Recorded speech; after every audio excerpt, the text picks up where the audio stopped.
है वह ज्योत और हमारी ज्योत, इन दोनों ज्योतों का संगम जो है वो हम सबके हृदय में एक दिव्य योग की ज्योत प्रगटाने जा रहे हैं।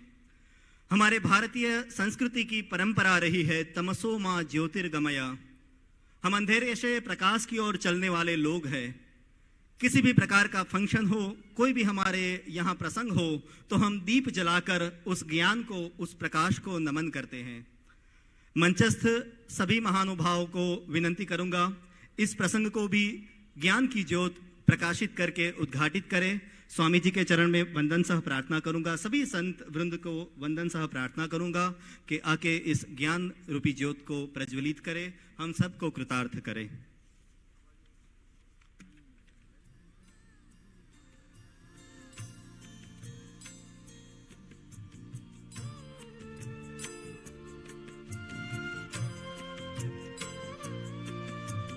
शुभं कुरुत्वं कल्याणं आरोग्यं धनसम्पदः।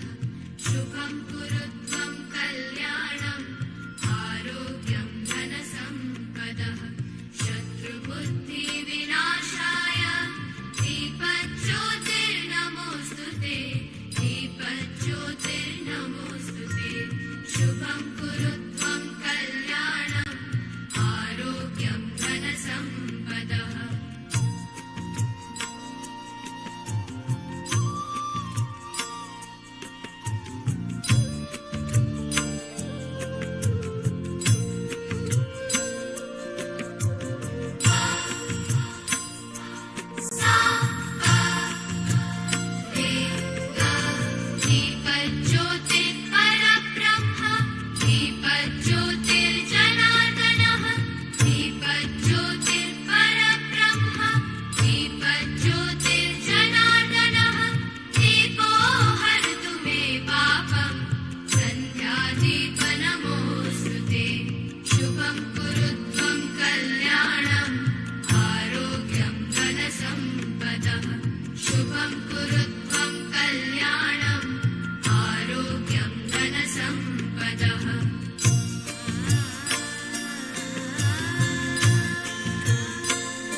स्वामी जी और सभी संत वृंद के चरण में वंदन। मित्रों, आज के इस अवसर पर हम जो परिसर में उपस्थित है श्री संतराम मंदिर, इस मंदिर की ख्याति देश और विदेश में सेवा के यज्ञों द्वारा और जन सेवा एज प्रभु सेवा, यह हमारा मूल मंत्र है। उसी को चरितार्थ करते हुए वर्षों से यह मंदिर अपना यज्ञ कार्य कर रहा है। तपोभूमि और साक्षर भूमि नडियाद के मध्य में स्थित श्री संतराम मंदिर एक ऐसा धर्मस्थल है जहां भगवान दत्तात्रेय के अवतार योगीराज अवधूत श्री संतराम महाराज इसके आदि स्थापक रहे हैं। गिरनार पर्वत पर मानव कल्याण के लिए वे अवतरित हुए। वहां से गांव-गांव विचरण करते हुए लोगों को ज्ञान, भक्ति और योग का उपदेश देते हुए और मानव कल्याण के कई कार्य करते हुए महाराज जी नडियाद के नज़दीक पिपलक गांव में पधारे। वहां नडियाद के एक विख्यात किसान पूजाभाई पटेल के खेत में महाराज जी रहे। आज उस स्थान को संतराम डेरी के नाम से हम सब जानते हैं और उसकी जो पावन दरा है, वो जो जगह की चेतना है, उसको पूरे विश्व ने और हमारे गांव ने तो विशेषकर अनुभव किया है। वहाँ रायण के वृक्ष के तने की गोह में महाराज जी ने नित्य आसन लगाकर ध्यान करते थे और पास में ही डूंगा कुई है, वहाँ पर स्नान करने जाते थे। पिपलक से अपने भक्त पूजाभाई की प्रार्थना स्वीकार करके महाराज श्री नडियाद पधारे और पूजाभाई के खेत में कई साल रहकर योग और साधना की। 1887 के माघ महीने की पावन पूर्णिमा के शाम को परम पूज्य संतराम महाराज समाधि में लीन हुए। इस समय उनके ब्रह्मरंध्र से दिव्य तेज पुंज निकला और पहले से तैयार घी के दियों को उस तेज पुंज ने प्रज्वलित किया, जो आज भी अखंड ज्योत के रूप में सर्व के कल्याण के लिए इस मंदिर परिसर में प्रकाशित है। महाराज जी की महासमाधि के समय देवों ने आकाश से सरकरा वर्षा की थी। इस दिव्य प्रसंग की स्मृति में हर साल माघ महीने की मंगलमयी पूर्णिमा के दिन शाम को 6 बजे श्री संतराम मंदिर में महाआरती और शर्करा की वर्षा होती है। उस दिन मंदिर के महंत श्री आरती उतारते हैं। महाराज श्री की महासमाधि के बाद में उनके पट्ट शिष्य श्री लक्ष्मणदास जी महाराज ने दिव्य समाधि स्थान और उसके ऊपर शिखरबंद मंदिर का निर्माण किया। समाधि स्थान में दिव्य ज्योत, गद्दी और महाराज जी की दिव्य पादुका प्रस्थापित की। महाराज श्री की महासमाधि की दाई और परम पूज्य लक्ष्मणदास जी महाराज जी की समाधि के भी दर्शन होते हैं। श्री संतराम मंदिर आकाश वृत्ति पे चलता है। मंदिर के नाम से किसी भी तरह का दान मांगना वर्जित है। श्री संतराम मंदिर कोई भी व्यक्ति या संस्था से किसी भी प्रकार का दान लेता मांगता नहीं है, लेकिन हमारी परंपरा रही है कि गुजरात में, भारतवर्ष में या कहीं भी कुदरती आपत्ति हो तो संतराम मंदिर की सेवा सर्वप्रथम वहां पर पहुंचती है। और संतराम मंदिर ने मानव में ही ईश्वर को देखा है। जन सेवा एज प्रभु सेवा। संस्कृत में सूक्ति है, येन केन प्रकारेण यस्य कस्यापि देहिनाम संतोषम जनयेत प्राज्ञः तदेव ईश्वर पूजनम। यही मंत्र को चरितार्थ करते हुए श्री संतराम मंदिर अपना कार्य करता है। श्री संतराम मंदिर अनेक प्रकल्पों में कार्य करता है। वो आरोग्य क्षेत्र में भी नेत्र चिकित्सा से लेकर अनेक प्रकार के प्रकल्पों से काम करता है। बच्चों के एजुकेशन के लिए भी श्री संतराम मंदिर ने अहरनिश चिंता की है और बच्चों के सही मायने में ज्ञान मिले उसके लिए तपोवन आदि अनेक शिक्षा के प्रकल्प भी संतराम मंदिर के चलते हैं। और उसके साथ साथ सेवा के अनेक प्रकल्प संतराम मंदिर के सानिध्य में और महाराज श्री की दिव्य प्रेरणा में चलते हैं। उसके साथ साथ कोई भी व्यक्ति भूखा न सोए, इसकी चिंता संतराम मंदिर ने हर रोज की है। सिर्फ गांव में ही नहीं, पूरे तहसील में किसी भी व्यक्ति को भूखा न सोना पड़े, इसके लिए संतराम मंदिर में अखंड अन्न क्षेत्र चलता है। और ऐसी अनेक सेवाकीय प्रविधि हमारे संतराम मंदिर से होती है। संतराम मंदिर योग और ध्यान के लिए भी कर्मनिष्ठ रहा है। सुयोगम नाम से यहाँ पर महाराज जी की प्रेरणा से, उनके शुभाशीर्वाद से जो सेंटर शुरू हुआ है, उसमें अनेक योग साधक अपने योग की तालीम लेते हैं और योग ईश्वर को प्राप्त करने की जो प्रविधि है वो जो सुयोगम संस्था में चलती रहती है। आज इस प्रांगण में 4 दिन चलने वाले इस महायाग को संपन्न करने के लिए स्वामी जी शैलेंद्र सरस्वती जी और माँ अमृत प्रिया जी हमारे बीच उपस्थित है। उनको नमन करते हैं और आज इस अवसर पर उनका पूजन करने का, उनका स्वागत करने का, उनका अभिवादन करने का जो हमारा अंतर्मन में उर्मिया है उसे हम पूर्ण करते हैं। मैं विनंती करूंगा संत वृंद से परम पूज्य स्वामी जी का शाल अर्पण करके, माला अर्पण करके इस पावन प्रसंग में अभिवादन करें, स्वागत करके उनको इस प्रांगण में यहाँ पर हम सब अपनी भाव वंदना समर्पित करते हैं। पूज्य संत वृंद को निवेदन है, पूज्य स्वामी जी को, पूज्य स्वामी जी की भाव वंदना करते हैं।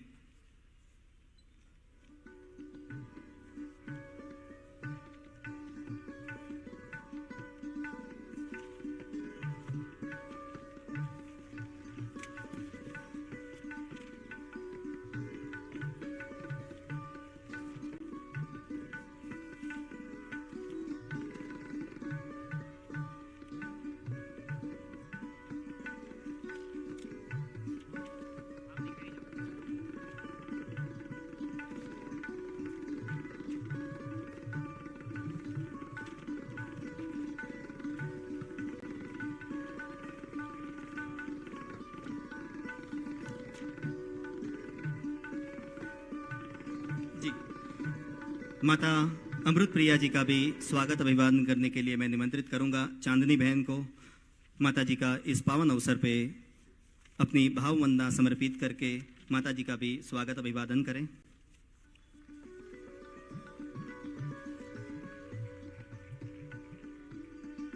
यह स्वागत अभिवादन हो रहा है हमारे संतराम मंदिर की ओर से और सुयोगम की संस्था की ओर से।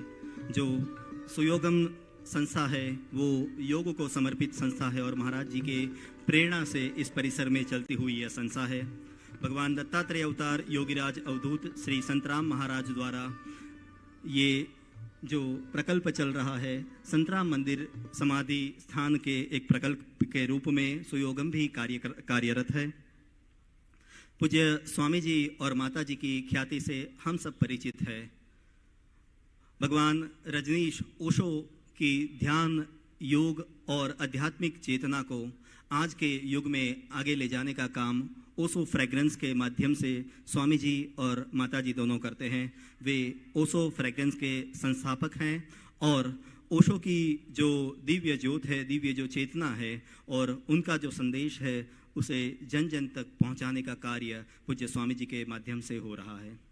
स्वामी जी MBBS डॉक्टर होने के साथ साथ हमारे आध्यात्मिक जगत के भी डॉक्टर हैं। उन्होंने वर्षों तक MBBS की प्रैक्टिस की है, चिकित्सा की है और लोगों के रोग को दूर करने का कार्य स्वामी जी ने किया है। वो तन के रोग को तो दूर करते हैं, साथ साथ हमारे मन के, हमारे मस्तिष्क के रोग को भी वे भलीभांति जानते हैं और दूर करते हैं। वे हमारे नस नस को जानते हैं और सही मायने में नस नस को जानते हैं और हमारे सारे रोगों को दूर करने का कार्य स्वामी जी करते हैं। उनको ओशो का परम सानिध्य रहा है। ओशो का अनुज होने का सौभाग्य तो है ही, परंतु गुरु के रूप में भी ओशो जैसा समर्थ व्यक्तित्व को उन्होंने प्राप्त किया है। मुझको एक शेर याद आता है, उसमें कवि ने कहा है कि उस्तादों का उस्ताद है उस्ताद हमारा। ओशो के लिए तो और क्या कहा जाए, वो खुद उस्ताद है, लेकिन उनके उस्ताद जो है वो उस्तादों की भी उस्ताद है। तो वो ओशो की दिव्य चेतना को आगे ले जाने का काम पूज्य स्वामी जी कर रहे हैं और पूज्य माता जी भी वही कार्य कर रही है। आप सबको हम सब की ओर से नमन है, अभिवादन है और स्वागत है। यहाँ इस अवसर पर हमारे अवसर को दैदीप्यमान करने के लिए पूज्य संत वृंद भी हमारे स्वागत अभिवादन करने का हमारे मन में जो उर्मियां है उसे पूर्ण करने के लिए मैं आमंत्रित करूंगा सुयोगम संस्था के पिंकेश भाई को।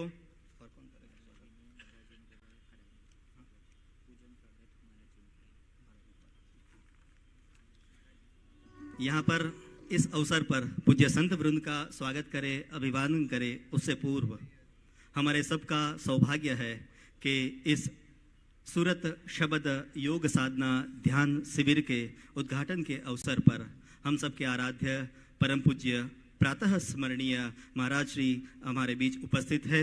उनकी चरण वंदना करना हमारा परम सौभाग्य है।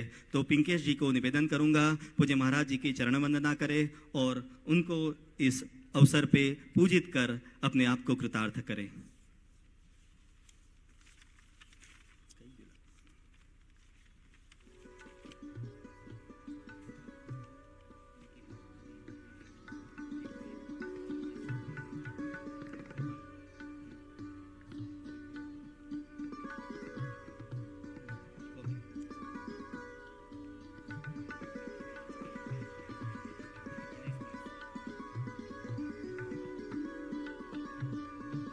प्रयच्छति गुरु प्रीतो वैकुंठम योगी दुर्लभम। इस पावन अवसर पर हम भी अपनी करतल ध्वनि से सम्मिलित होकर धन्यता की अनुभव करते हैं। हमारे मंच पर संत वृंद उपस्थित है, उन सब की भाव वंदना भी हमारा परम सौभाग्य रहेगा।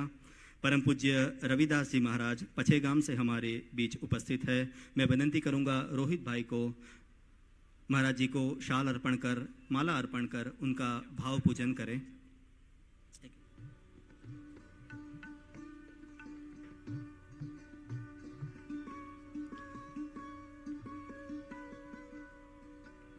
हम सब भी करतल ध्वनि कर इसमें सम्मिलित होंगे इस पूजन में। पूज्य मुरारी दास जी महाराज करमसद से हमारे बीच में उपस्थित है। उनका स्वागत अभिवादन करने के लिए गोपाल भाई को विनंती करूंगा पूज्य मुरारी दास जी की वंदना करें, भाव वंदना कर।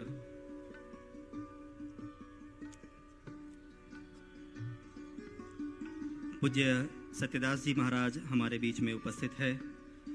मैं रोहित भाई से विनंती करूंगा पूज्य सत्यदास जी महाराज की भाव वंदना कर इस पावन अवसर पर अपने आप को कृतार्थ करें।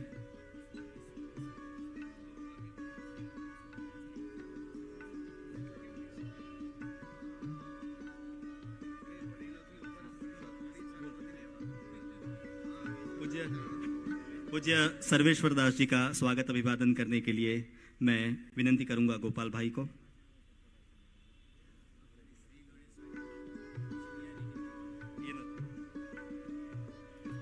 पूज्य गणेश दास जी महाराज हमारे बीच में उपस्थित है। उमरेठ से श्री गणेश दास जी महाराज का स्वागत अभिवादन करने के लिए मैं रोहित भाई से विनंती करूंगा।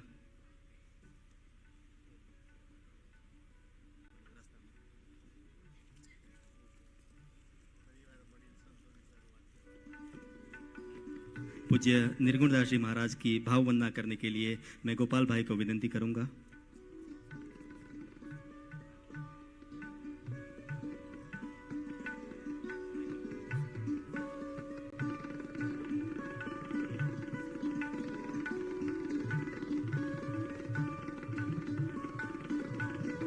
पूज्य शिवराम दास जी महाराज की भाव वंदना के लिए मैं गोपाल भाई को अनुरोध करूंगा।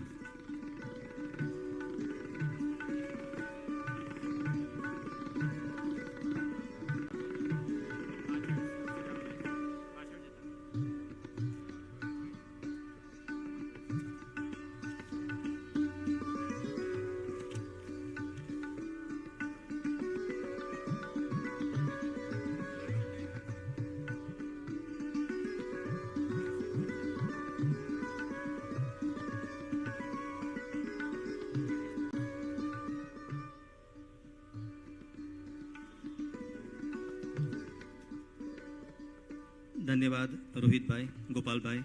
सभी संत चरणों के चरण कमल में वंदन। आज के इस पावन अवसर पर हम सबको आशीर्वादित करने के लिए सभी संत वृंद हमारे बीच में पधारे हैं। इस अवसर पर पूज्य मुरारी दास जी महाराज को करबद्ध विनती करूंगा, हम सबको आशीर्वादित करें। पूज्य मुरारी दास जी महाराज।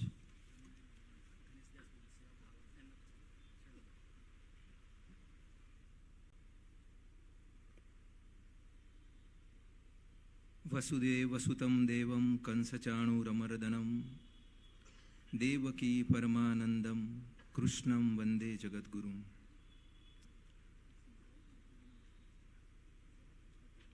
योगीराज अवधूत श्री संतराम महाराजनी दिव्य अखंड ज्योतिने वंदन। प्रातः वंदनीय पूज्यपाद रामदास जी महाराज पूज्य महाराष्ट्रीना श्री चरणों में वंदन सह આજનો આ સુરત શબદ યોગ આખી આજે એક સાધનાની એક ભૂમિકા બનાવવા માટેનો આ એક કાર્યક્રમ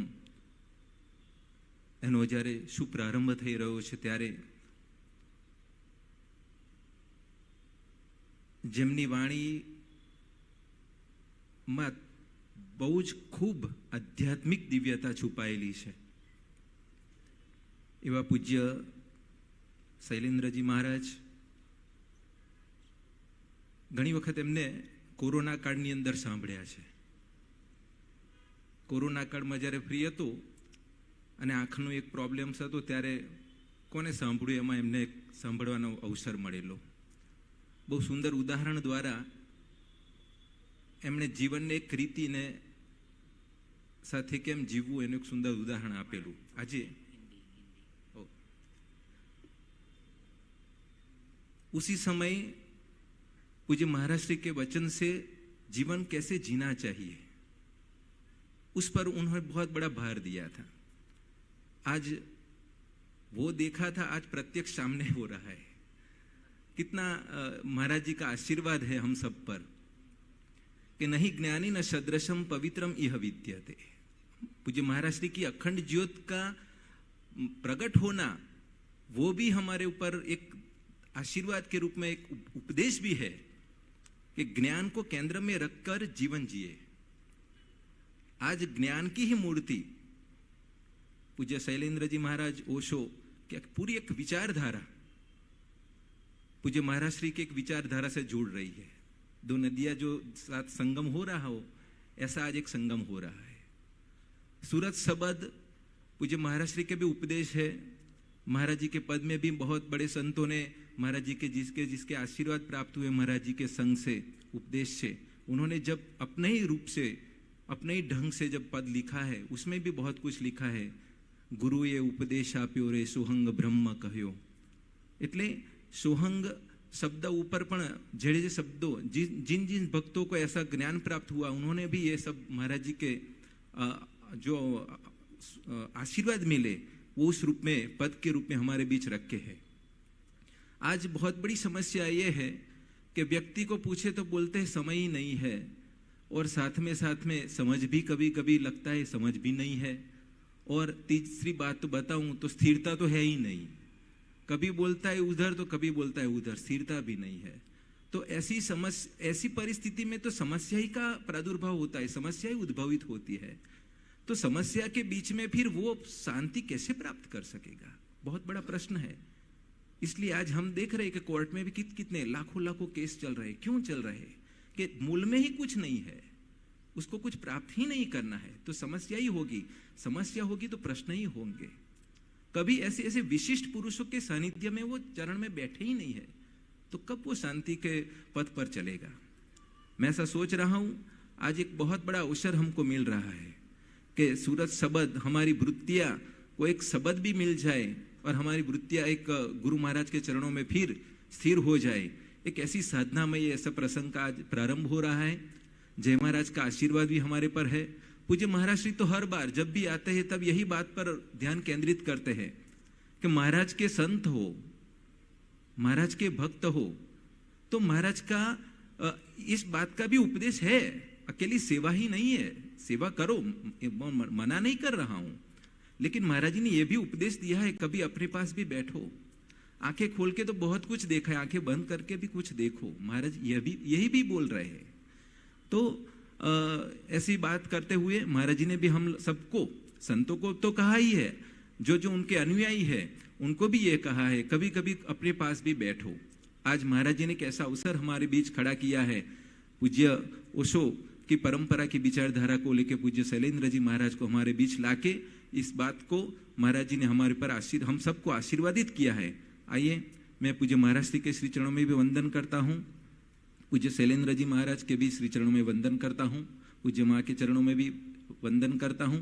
हमारे बीच पूज्य गणेश दास जी महाराज, सत्यदास जी महाराज, हमारे निर्गुण दास जी महाराज, शिवराम दास जी महाराज, सर्वेश्वर दास जी महाराज, पूज्य रविदास जी महाराज है।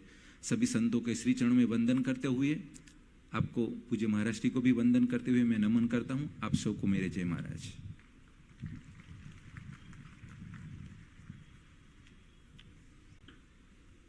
वंदन, जय महाराज। पूज्य मुरारीदास जी महाराज ने हम सबको कृतार्थ किया अपनी वाणी द्वारा। आज इस पावन अवसर पर उमरेड की भूमि में जो संतराम महाराज की दिव्य अखंड ज्योत को प्रकाशित करने का कार्य कर रहे हैं और उनकी सेवा वृत्ति को जन जन तक पहुंचाने का काम कर रहे हैं, और महाराज जी की श्वेत ध्वजा के नीचे जो अपना सेवा कार्य, सेवा यज्ञ है कर रहे हैं, वैसे हमारे सबके प्रिय गणेश दास जी महाराज को भी इस पावन अवसर पर अपने आशीर्वाद प्रदान करने के लिए करबद्ध निवेदन है, वंदन है।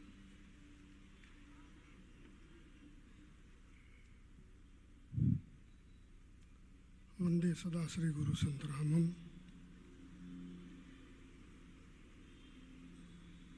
सूरत शब्द योग साधना के 3-4 दिवस के इस प्रोग्राम के अंदर उपस्थित परम पूज्य महान श्री रामदास जी महाराज के श्री चरणों में वंदन।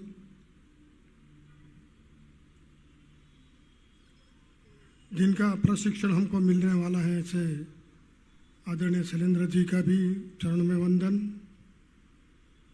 आदरणीय माँ अमृत प्रिया जी के चरणों में वंदन। उपस्थित हमारे संतराम मंदिर के सभी संत महंत वृंद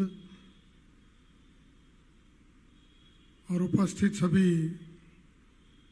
योग साधना के अंदर प्रवृत्त हुए ऐसे सब भाइयों और बहनों,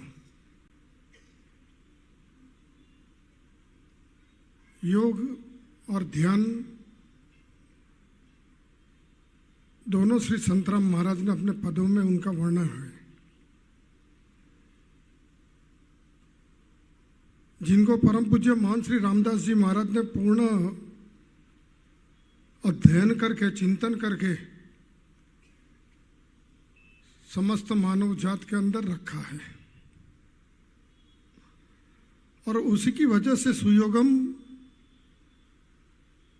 ध्यान पद्धति इधर चल रही है। पूज्य महाराज श्री कहा करते हैं कि मैं हूं इधर, तो आप इनका लाभ उठाएं। बहुत पुरुषार्थ अध्ययन मनन में कर रहे हैं, हर रोज प्रवचन भी आता है, और उसी प्रवचन के अनुसार देश विदेश में कई भक्त लोग योग साधना पे अपना महाराज जी का प्रवचन भी सुन रहे हैं। पूज्य शैलेंद्र जी जो प्रवचन करने जा रहे हैं, हमको जो सिखाने जा रहे हैं, ओशो के माध्यम से हम सबको इसका लाभ प्राप्त होगा।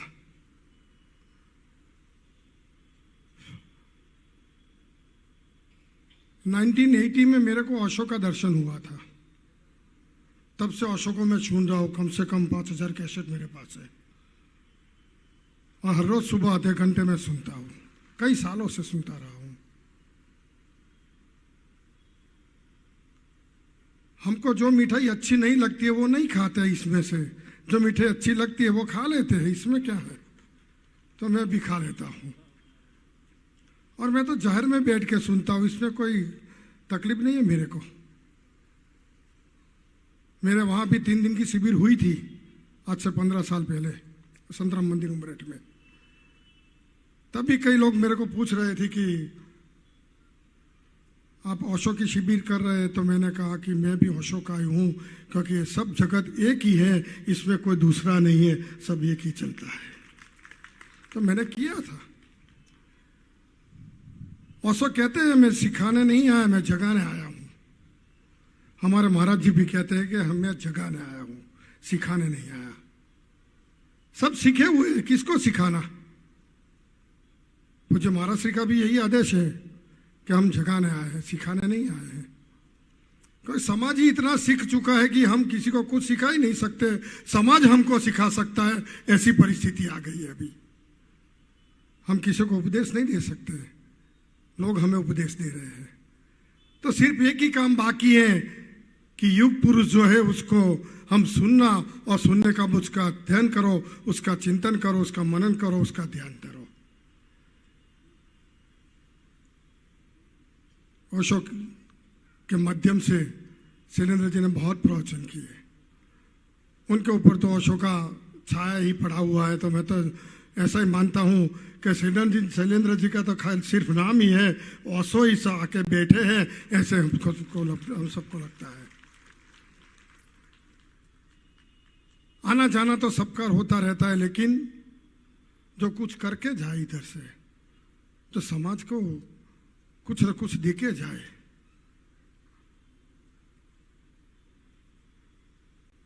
भागो मत जागो उनका मुख्य सूत्र था, भागो मत जागो। तो मैं तो कभी कभी सुनता रहता हूँ, तो कुछ न कुछ अपनी गलतियां निकालता भी रहता हूँ कि क्या करना चाहिए हमको। लेकिन हमारा जो पद है संतराम महाराज का, वो पद के अंदर ये योग साधना ध्यान शिविर ये सब कुछ अंदर आ जाता है। आप मंदिर में आके इसका प्रवचन सुनेंगे महाराज जी का, तो अंदर सब कुछ दिखा हुआ है, कुछ भी बाकी नहीं है। हम परम पूज्य योगीराज अवधूत कहते हैं, योग की साधना करने वाले योगीराज कहते हैं। तो ऐसे महाराज जी का पद संग्रह और सुयोगम पद्धति से पिछले कई सालों से जो भाई बहन इतना लाभ ले रहे हैं, वो भाई बहन को कुछ न कुछ तो आनंद आता है। इस जगत के अंदर कुछ भी पाना मुश्किल नहीं है, सिर्फ मुश्किल है तो ध्यान पाना मुश्किल है। वही ध्यान हमको सबको जगाता है, सब कुछ मिल जाता है, लेकिन ध्यान योग ये कुछ नहीं मिलता। वो भगवान की कृपा होती है तो ही हमको मिलता है। ये सब लेने के लिए हम सब मंदिर में जाते हैं। मैं भी पूज्य शैलेंद्र जी को बहुत बहुत धन्यवाद करता हूँ, आपने समय दिया। परम पूज्य महान श्री रामदास जी के महाराज की आज्ञा का पालन किया और आप आ गए, और इधर नडियाद के अंदर जिसको भी इसका लाभ लेना है वो सब ले सकेंगे। फिर से एक बार भगवान संतराम महाराज की श्री के चरणों में सादर वंदन करता हुआ अपनी वाणी को विराम देता हूँ। हरिओम तत्सत, हरिओम तत्सत, हरिओम तत्सत। धन्यवाद। चरण वंदन पूज्य गणेश दास जी महाराज। इस योग शिविर को जिनकी प्रेरणा, जिनके आशीर्वाद प्राप्त हुए हैं और इस पावन अवसर पर जिनका परम सानिध्य हमें प्राप्त हुआ है, वैसे हमारे समर्थ गुरु, उनके चरण में वंदन करते हैं। मैं अपनी अनुभूति बताऊं तो उनके शब्दों में समस्त शास्त्रों का अर्थ छिपा है। उनको जब सुने तो लगे कि समस्त शास्त्रों का अर्थ सरल वाणी में हम तक पहुंच रहा है, और उससे भी आगे उनके मौन में समग्र शास्त्र का सार छिपा है। वो अगर प्रेम से एक बार हमें देख ले तो हमें लगता है कि हमारे सारे दुख की समाप्ति हो गई है। वो हमारे सामने देखकर अगर मुस्कुरा ले तो हमें लगता है कि हमें संसार के सभी सुख प्राप्त हो गए हैं।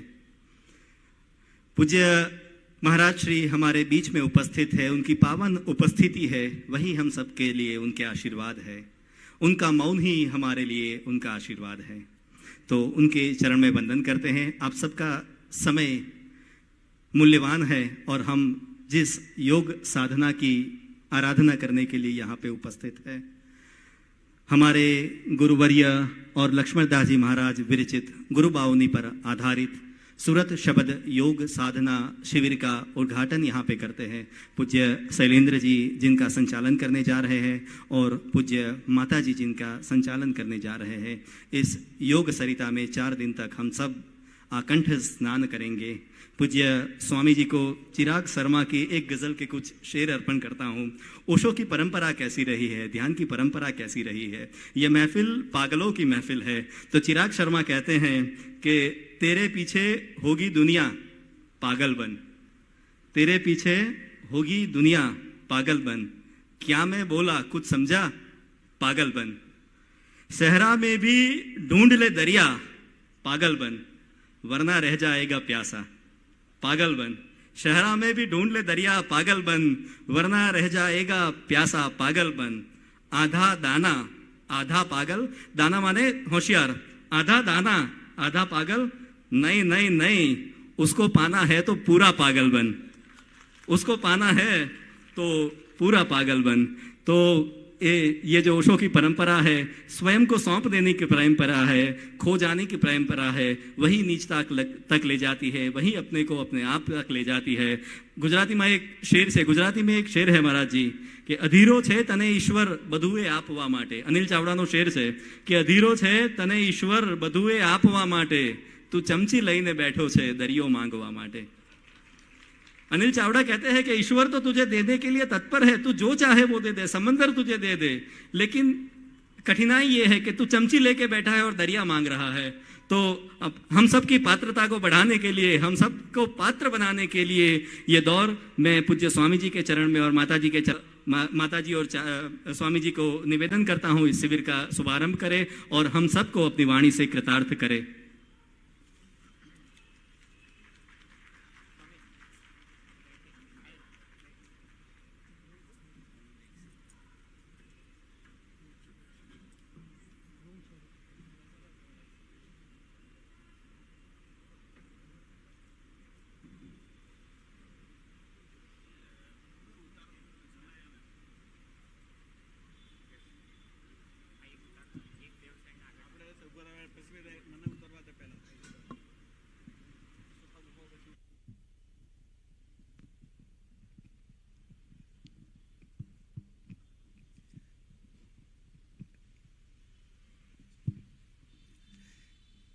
सभी मित्रों को प्रणाम।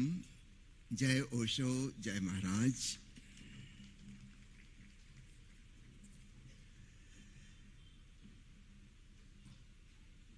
महाराज श्री संतराम जी की गुरु बावनी पर आधारित यह 3 दिवसीय साधना शिविर एक अत्यंत महत्वपूर्ण पड़ाव हमारे जीवन का होने वाला है।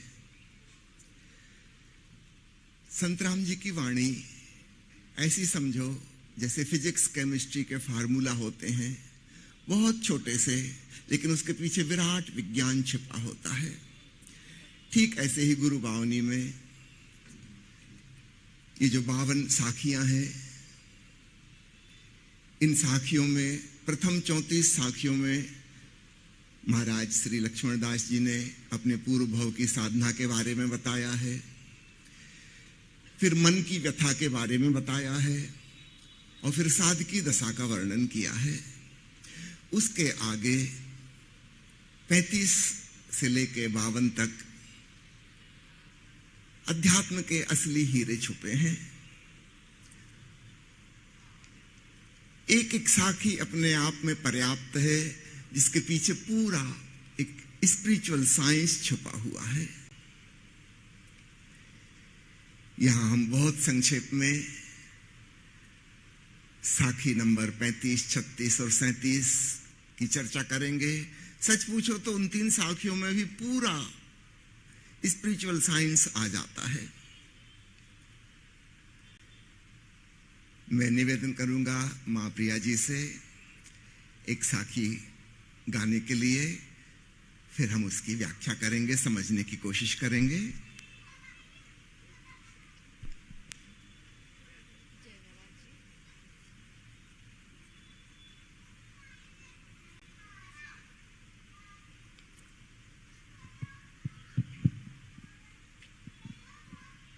सबको प्रणाम करते हुए जय महाराज जी, जय ओशो। और आज की शुरुआत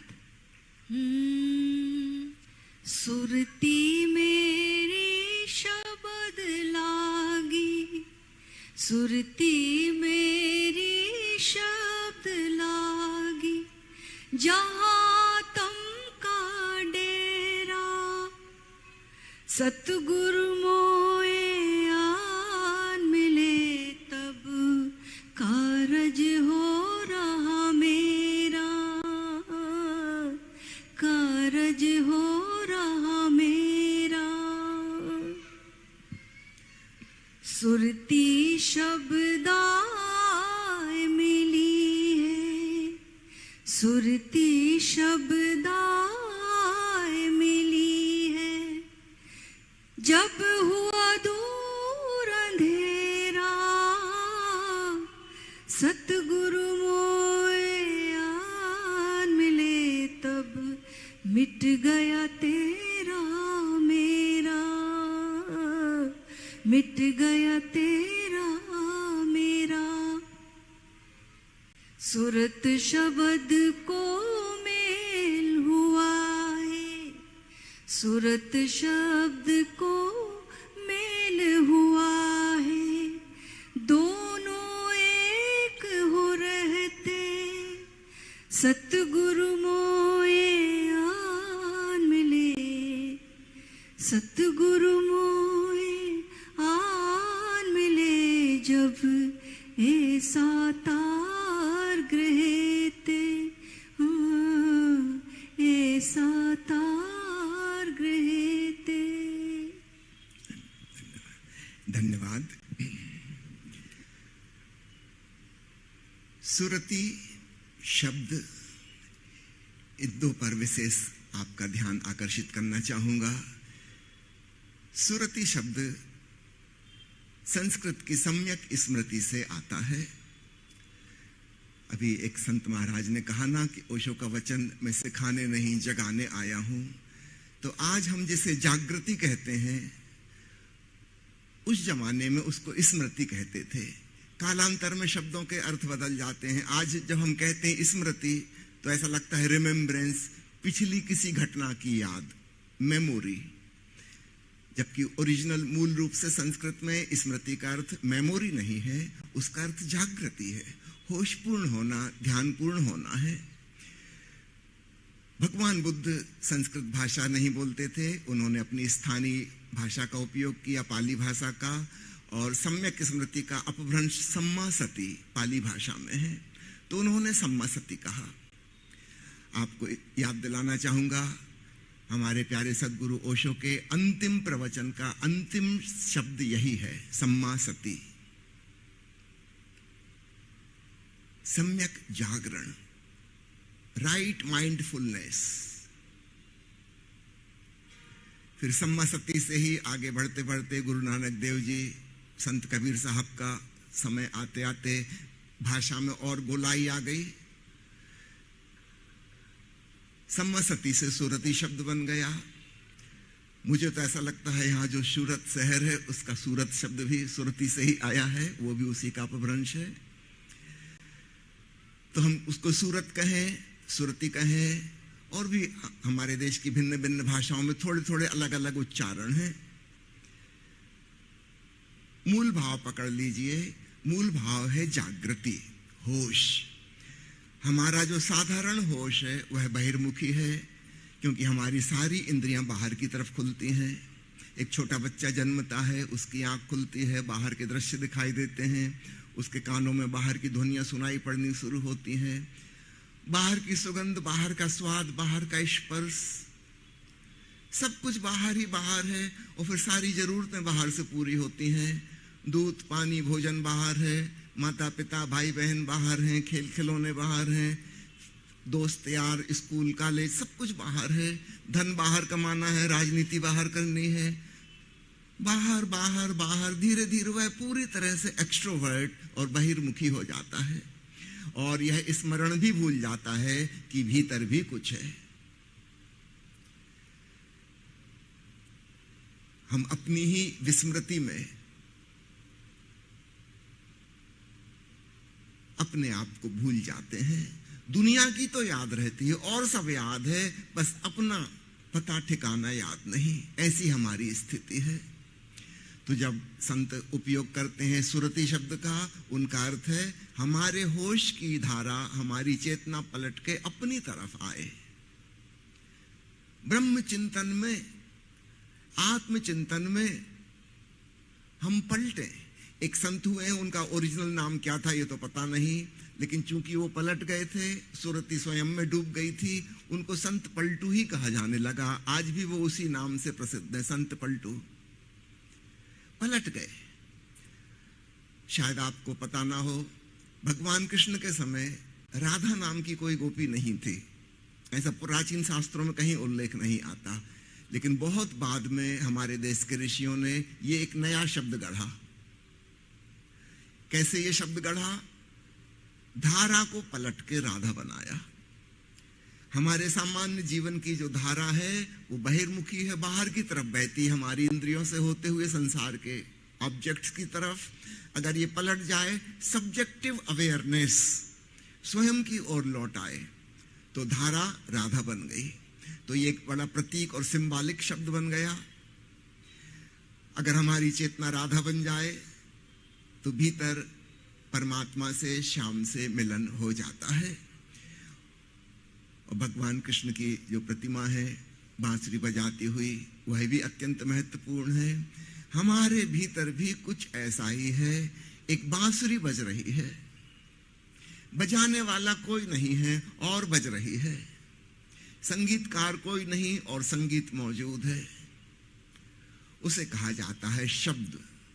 जब हम शांत हो जाते हैं, अत्यंत जागरूक और सचेत हो जाते हैं और अंतर यात्रा करते हैं, अर्थात सुरति में लीन होते हैं, तब हम उस शांत निर्विचार अवस्था में एक ध्वनि को सुनते हैं। वह ध्वनि,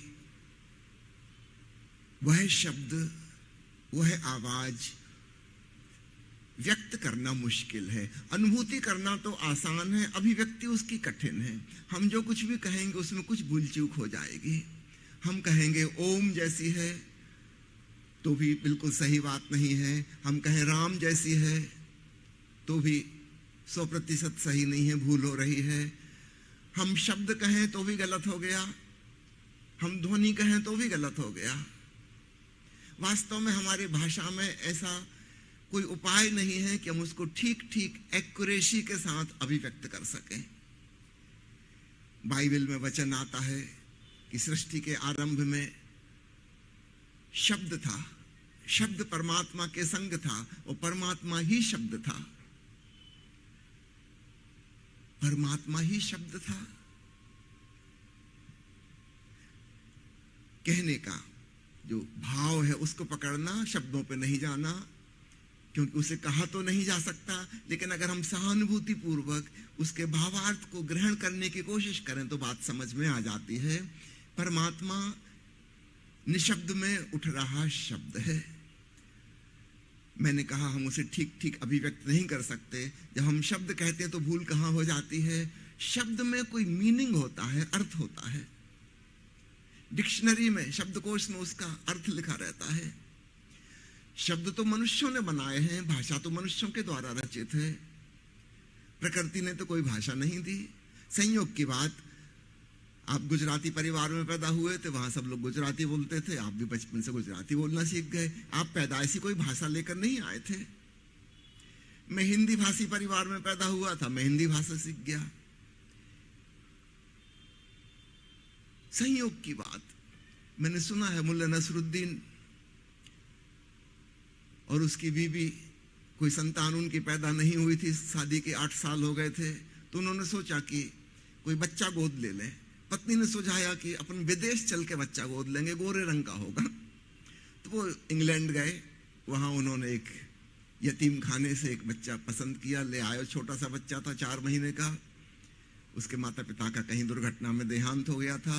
वो उसको भारत ले आए और उन्होंने अंग्रेजी स्कूल ज्वाइन कर लिया, कोचिंग क्लास ज्वाइन कर ली अंग्रेजी सीखने के लिए।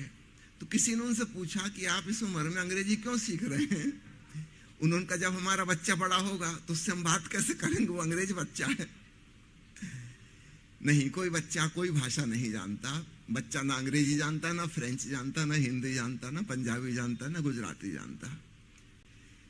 कोई भी भाषा हम लेकर नहीं आए। तो शब्द तो भाषा के हिस्से होते हैं, उनका कोई अर्थ होता है, मीनिंग होता है। वो जो अंतरतम में हम सुनते हैं उसका तो कोई मीनिंग हो नहीं सकता, इसलिए उसको शब्द कहना भी उचित नहीं है। फिर क्या कहें उसको? ध्वनि कहें, क्योंकि ध्वनि में तो कोई अर्थ नहीं होता। लेकिन नहीं, हम जिसको ध्वनि कहते हैं वो तो हवा में उठे वाइब्रेशंस हैं। और वो जो हम भीतर सुनते हैं वो कोई वाइब्रेशन नहीं है। उसको किसी भी इलेक्ट्रॉनिक इक्विपमेंट के द्वारा रिकॉर्ड नहीं किया जा सकता। हम हृदय की ध्वनि को रिकॉर्ड कर सकते हैं, सांस की आवाज को रिकॉर्ड कर सकते हैं, सूक्ष्म से सूक्ष्म आवाज को रिकॉर्ड और एम्पलीफाई किया जा सकता है। लेकिन भीतर जो ध्वनि गूंज रही है उसको रिकॉर्ड नहीं कर सकते। अर्थात जैसी ध्वनि हम जानते हैं बाहर दुनिया में, ऐसी ध्वनि वह ध्वनि नहीं है। तो फिर उसको क्या ध्वनि कहना भी ठीक नहीं, शब्द कहना भी ठीक नहीं। किन्हीं संतों ने कहा है राम नाम, राम शब्द का उच्चार जैसे कोई जल्दी जल्दी कर रहा हो, धीरे धीरे धीरे बोलते बोलते राख हो जाए और अकेला माँ ही रह जाए। और माँ भी अक्षर जैसा माँ नहीं, बस एक हमिंग साउंड, जैसे फूलों के आसपास भौरे गुंजार करते हैं, या कोई मधुमक्खियों का जत्था गुजर रहा हो और एक गूंज जैसी होती है। कुछ कुछ ऐसी रात के सन्नाटे में झिंगुर बोलते हैं, कुछ कुछ ऐसी। या दूर कहीं मंदिर में कहीं घंटा कोई बजाया और गुंबद में उसकी आवाज गूंजती रह गई, कुछ कुछ ऐसी। जापान के जैन फकीरों ने उसको कहा है the sound of one hand clapping, एक हाथ की ताली। एक हाथ से तो कोई ताली बजती नहीं। जहां भी कोई ध्वनि पैदा होती है वहां पर 2 होते हैं, कम से कम 2 में टक्कर होती है। इसको हम कहते हैं आहत नाद, चोट। आहत यानी चोट, चोट से उत्पन्न हुई आवाज। मैं बोल रहा हूं, मेरे ओंठ ओंठ से टकरा रहे हैं, मेरे स्वर यंत्र में वोकल कार्ड से हवा टकरा रही है, जीभ तालू से टकरा रही है। इन टक्कर से आवाज पैदा हो रही है। नदी बहती है, आवाज होती है। अभी हम थोड़े दिनों पहले सिक्किम में थे, जहां पर ध्यान शिविर चल रहा था। वहां से पहाड़ी नदी बहती थी, बड़ी बड़ी चट्टानें थी, इतने जोर की आवाज होती थी वहां पर। क्यों? क्योंकि चट्टान से पानी टकरा रहा है। हवा चलती है, वृक्षों से पत्ते टकराते हैं, हिलते हैं, उनसे आवाज होती है। जहां भी आवाज है वहां 2 हैं, पानी है, चट्टान है, हवा है, पत्ते हैं। एक तबलिस्ट तबला बजाता है, अंगुली से तबला टकराता है, आवाज पैदा होती है। एक हाथ की ताली तो हो नहीं सकती। जापान के जैन फकीरों से कहते हैं कोआन। गुरु के पास शिष्य आता है, गुरु उससे कहता है इस पहेली को हल करो, जाओ एकांत में मौन शांत ध्यान करो, एक हाथ की ताली को सुनो। ये जापान के जैन फकीरों की प्रसिद्ध विधि है ध्यान की, कि जिस दिन वो सुनाई दे जाए तुम्हें उस दिन आके बताना। उसका अर्थ है अब तुम शांत हो गए, भीतर विचारों का शोरगुल बंद हो गया और शांति का स्वर सुनाई पड़ने लगा। भारत के संतों ने उसको अनाहत नाद कहा है, अर्थात बिना चोट के उत्पन्न हुई आवाज। तो ठीक उसी का ट्रांसलेशन हो गया, एक हाथ की ताली अनाहत नाद। फिर धीरे धीरे सूफियों में अनाहत शब्द ही घिसते पिटते अनहद बन गया, अनहद ध्वनि। उसमें एक और नया भाव जुड़ गया, अनहद अर्थात जिसकी कोई हद नहीं है, बेहद, असीम। बाहर जो ध्वनि हम जानते हैं इनकी तो सीमा है। मैं आपसे बोल रहा हूं, बोल भी नहीं पाया कि एक सेकंड में वो आवाज खत्म हो गई, थोड़ी दूर तक जाएगी और खत्म हो जाएगी। इसकी तो हद है, सीमा है।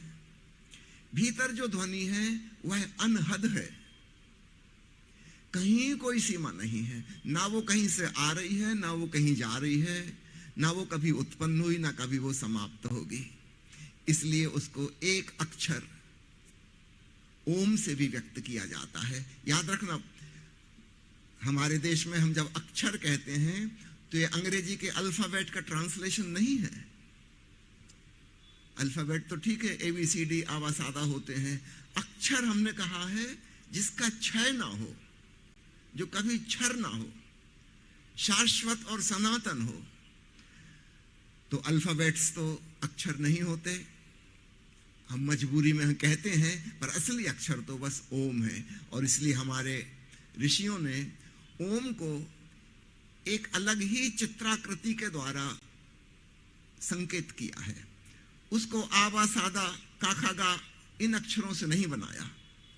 ऐसा भी लिख सकते थे, आ में ओ की मात्रा मा और हलंत ओम। ऐसा क्यों नहीं किया? अलग से एक अक्षर बनाने की क्या जरूरत, अल्फाबेट से बाहर, ताकि यह एक संकेत हो, प्रतीक हो कि हम जिस ओम की बात कर रहे हैं उसे हम लिख नहीं सकते, हम बोल भी नहीं सकते, वो हमारी भाषा का हिस्सा नहीं है। बस एक संकेत, एक इशारा, एक चित्र के द्वारा। तो हम चाहे शब्द कहें तो भी गलत, हम ध्वनि कहें तो भी गलत। एक हाथ की ताली, अनाहत नाद, हम किसी भी ढंग से व्यक्त करें, सामने वाले तक वो बात पहुंचती नहीं है। वो पता नहीं उसका क्या अर्थ निकालेगा। थोड़े दिन पहले मैंने एक किताब पढ़ी, किसी बहुत बड़े विद्वान ने, फिलॉसफी में PhD है, उसने लिखी किताब ओम के 125 अर्थ। उसके टाइटल पढ़ के ही मुझे हंसी आई। याद रखना, ओम के अर्थ नहीं होते, it is meaningless, it is the most significant but totally meaningless. बहुत सार्थक है, बहुत महत्वपूर्ण है, लेकिन उसका कोई अर्थ नहीं है। फिर उसके 125 अर्थ मैंने पढ़े तो वास्तव में हास्यास्पद ही था। नहीं, ओम का कोई अर्थ नहीं है, अत्यंत महत्वपूर्ण है, जीवन का सार उसमें समाया हुआ है। लेकिन सामान्यतः हम जिसे अर्थ कहते हैं वैसा उसका कोई भी अर्थ नहीं है। उसमें तो डूबना होता है, तल्लीन होना होता है।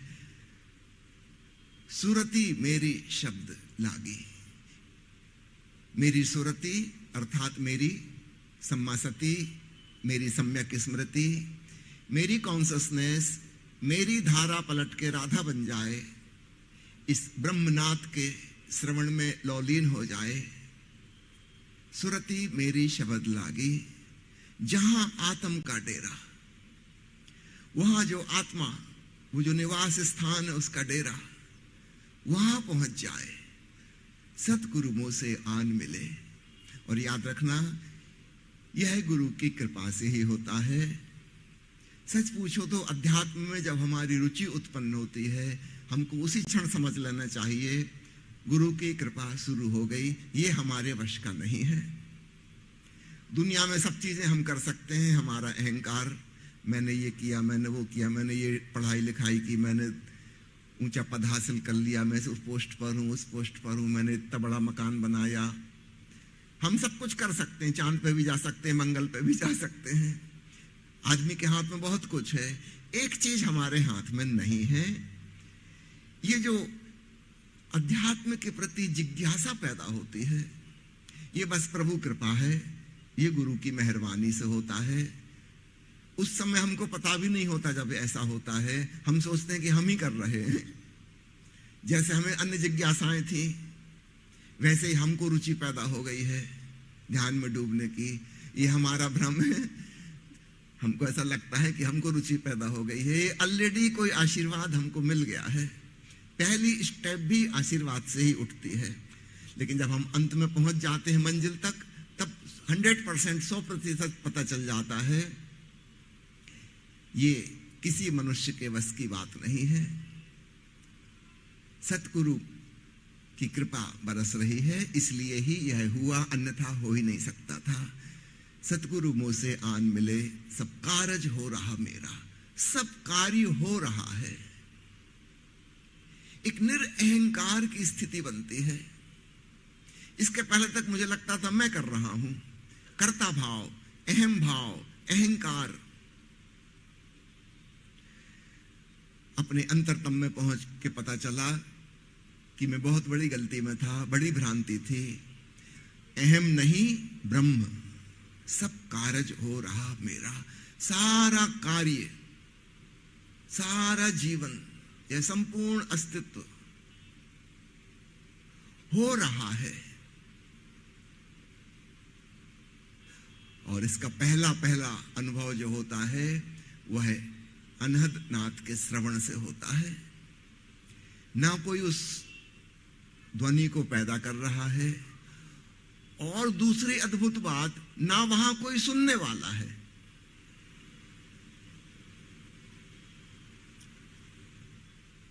ये थोड़ी कठिन हो जाती है बात। संगीत को बजाने वाला कोई नहीं है, ये तो समझ में आ जाए। दूसरी बात थोड़ी और कठिन है, सुनने वाला भी कोई नहीं है। न दृश्य है, न दृष्टा, न संगीतकार है, न श्रोता, मात्र श्रवण, मात्र दर्शन हो रहा है। बड़ी रहस्यमयी अनुभूति, सब कुछ हो रहा है। हम जो दुनिया में जानते हैं, हम सिर्फ यही जानते हैं, मैंने किया, उसने किया, इसने किया। हो रहा है, कोई करने वाला नहीं। ओंकार की ध्वनि सुनने में पहली बार यह अनुभव होता है कि हो रहा है। कर्ता भाव सदा सदा के लिए समाप्त हो जाता है। अहम भाव गया, वहां से ब्रह्म भाव पैदा हुआ। इसलिए ओंकार की ध्वनि को नाद ब्रह्म भी कहा जाता है। ब्रह्म का नाद, परमात्मा का संगीत, आत्मा का स्वर। अलग अलग धर्मों में अलग अलग प्रकार से उसको व्यक्त किया गया है। उपनिषदों ने उसको प्रणव कहकर पुकारा। भगवान महावीर ने उसे अपूर्व श्रुत कहा, जिसको पहले नहीं सुना, अपूर्व श्रुत। और उसको जिसने सुना मौन होकर, उसका नाम मुनि। जब भीतर मौन हो जाता है, हमारी सारी आवाजें, सारे विचार खो गए और हम सजग हैं, संवेदनशील हैं। उस मौन में जो सुना जाता है अपूर्व श्रुत को, उसको जिसने सुना उसका नाम जैन शब्दावली में है मुनि। भगवान बुद्ध ने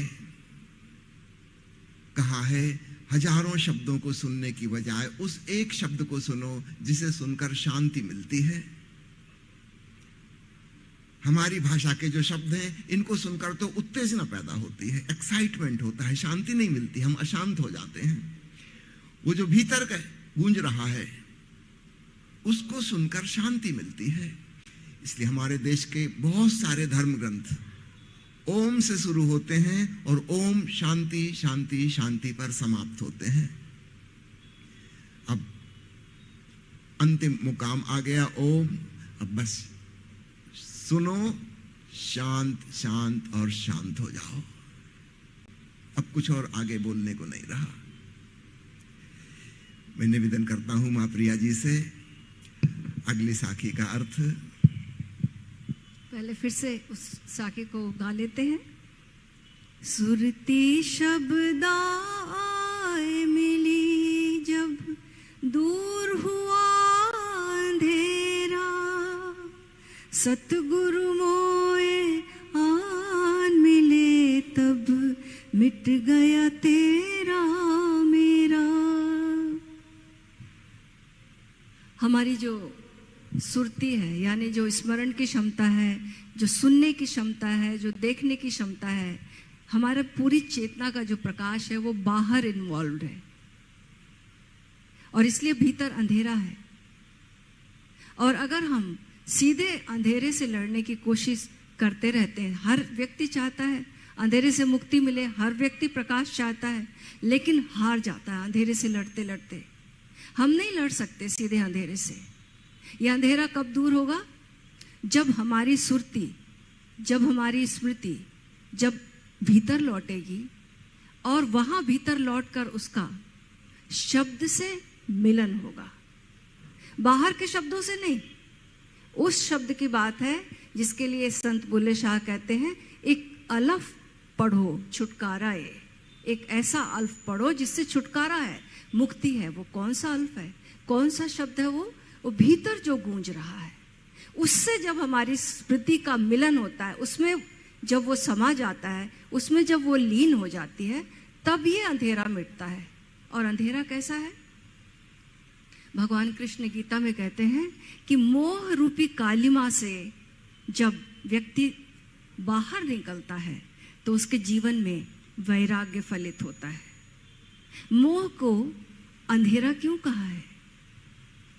जैसे अंधेरे में क्या समानता है? अंधेरे में हम टकरा जाते हैं, हमें लोग वस्तु कुछ दिखाई नहीं देता, क्या मेरा है कुछ समझ नहीं आता, हम कुछ और उठा लेते हैं। ठीक ऐसे ही मोह में भी तो क्या मेरा है मुझे नहीं पता चलता, जो मेरा नहीं है मुझे वो मेरा लगता है, जो मेरा है वो दिखता नहीं है। ये मोह रूपी अंधेरा है।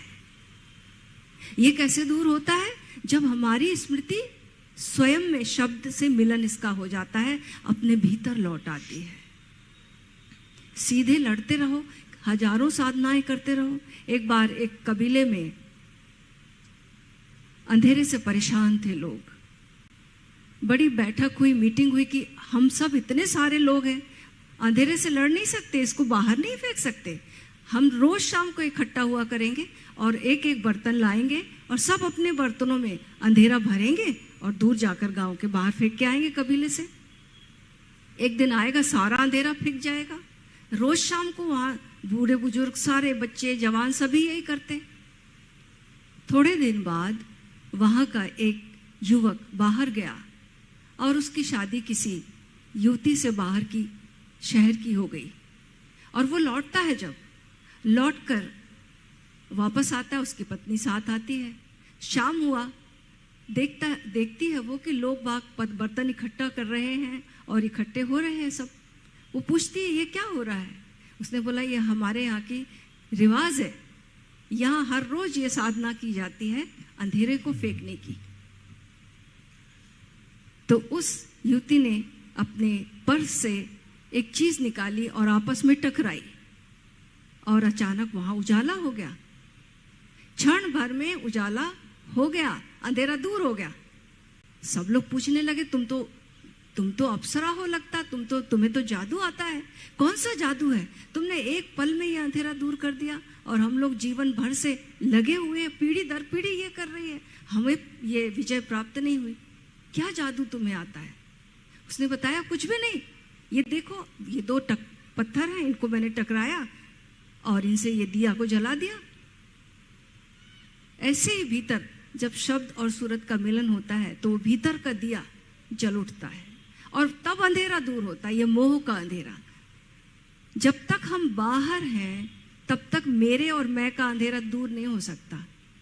जैसे बाहर हम हैं तो रहेगा ये मेरा कुआं है, ये तेरा कुआं है, ये मेरे घर की बाउंड्री में ये कुआं है, वो दूसरे के घर की बाउंड्री में कुआं है।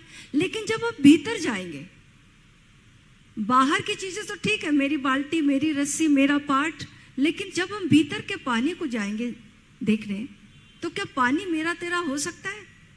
पानी मेरा तेरा कैसे होगा? पानी तो विराट वाटर टेबल से जुड़ा हुआ है, सागर से, वो तो मेरा तेरा नहीं हो सकता, सबका है वो। तो ऐसे जब हम भीतर जाते हैं और हमारी सुरति और शब्द का मिलन होता है, मेरा तेरा मिट जाता है। वहां मैं ही नहीं बचता तो तेरा कहां से बचेगा? वहां बस होना, मात्र होना बचता है। एक गूंज बचती है, एक प्रकाश बचता है जिसका कोई और छोर नहीं है। उस गूंज की विराटता का बखान नहीं किया जा सकता है।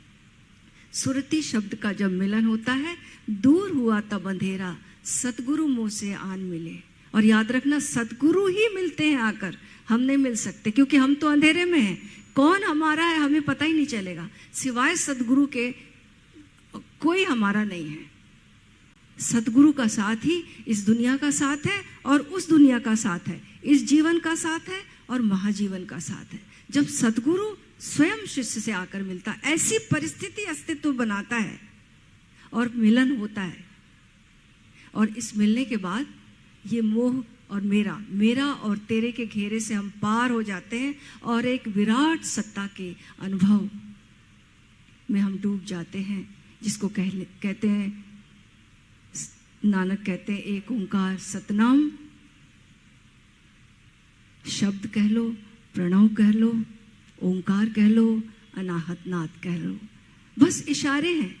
संत उसके इशारे करते हैं, हर संत उसी का इशारा करता है। और लोग इशारों को पकड़ लेते हैं, लेकिन उसके पीछे जो बता रहे हैं इशारा, ओशो ने हमेशा कहा है कि मेरी उंगली को मत पकड़ना, मैं चांद की ओर इशारा कर रहा हूं, चांद तक जाना।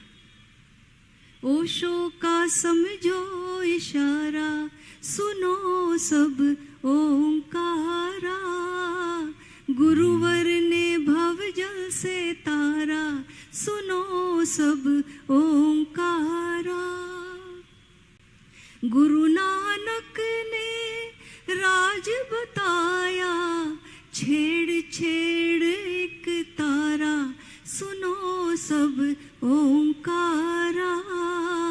ओशो का समझो इशारा। अब मैं स्वामी जी से विनती करती हूँ, अगला साखी, अगली साखी।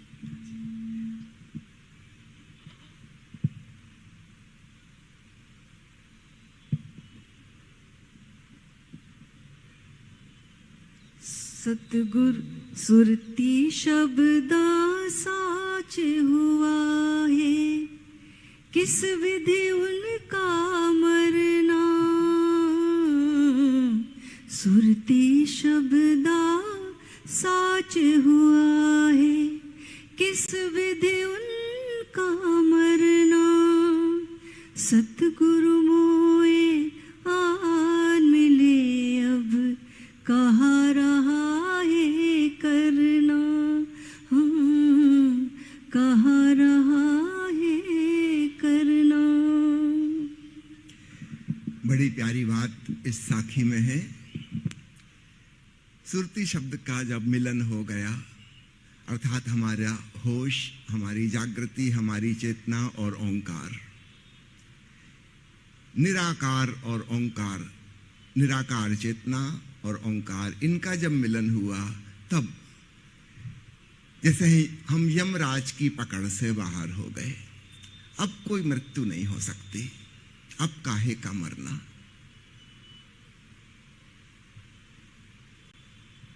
क्यों? जिस चीज का जन्म होता है उसकी मृत्यु होती है। हमारी देह का जन्म हुआ, देह तो मरेगी। हमारे मन का भी जन्म हुआ,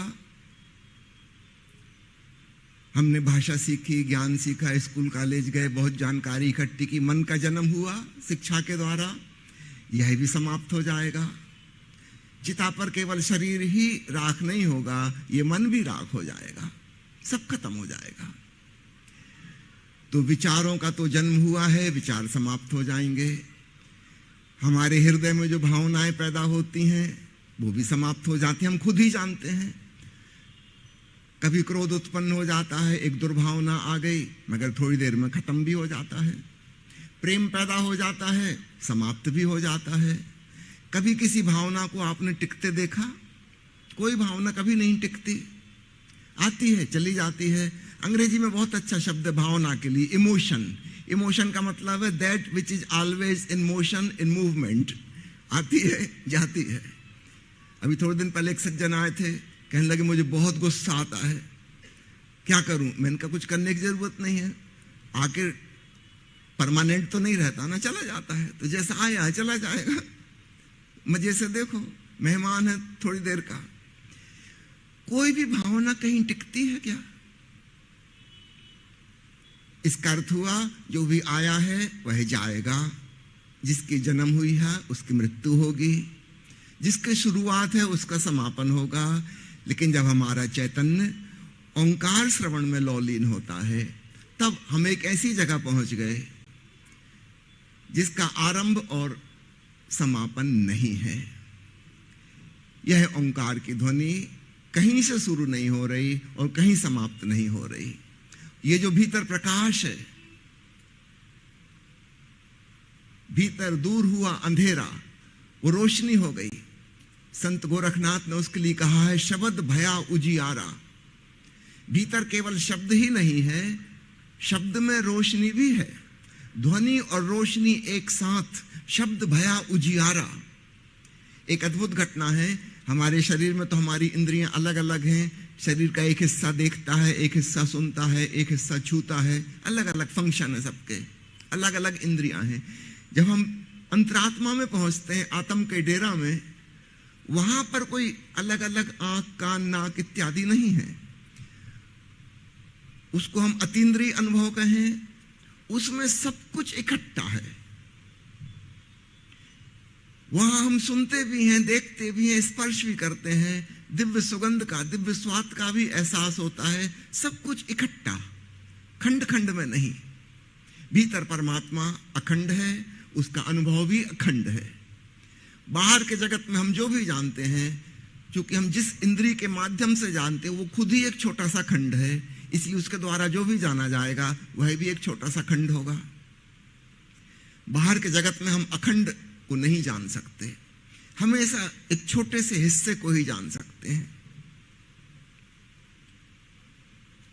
अभी वैज्ञानिक कहते हैं अलग अलग प्रकार की तरंगों के बारे में, एनर्जी के बारे में, माइक्रोवेव से लेकर जो सबसे छोटी तरंग है और सबसे बड़ी तरंग रेडियो वेव्स, इस पूरी रेंज में भांति भांति की तरंगें हैं जिनसे सारा अस्तित्व बना है। उसमें बीच में इस पूरे स्पेक्ट्रम का 1/1000वां हिस्से से भी कम है, जिसको हम लाइट रेस कहते हैं। हमारी आंख केवल उस छोटे से हिस्से को अनुभव कर पाती है, जो 1000 में से भी कम हिस्सा है। हमारी आंख की बस उतनी क्षमता है। हमारी प्रत्येक इंद्रिय की सीमा है। हम सारी ध्वनियों को नहीं सुन पाते। हम 20 से लेकर 20,000 फ्रीक्वेंसी तक की ध्वनि को सुन सकते हैं, उसके नीचे की ध्वनि को भी नहीं सुन सकते, ऊपर की ध्वनि को भी नहीं सुन सकते। इसलिए जो और हाई फ्रीक्वेंसी साउंड है जिनको हम नहीं सुन सकते, उनको हम कहते हैं अल्ट्रासाउंड। अल्ट्रासाउंड मशीन बनी ना,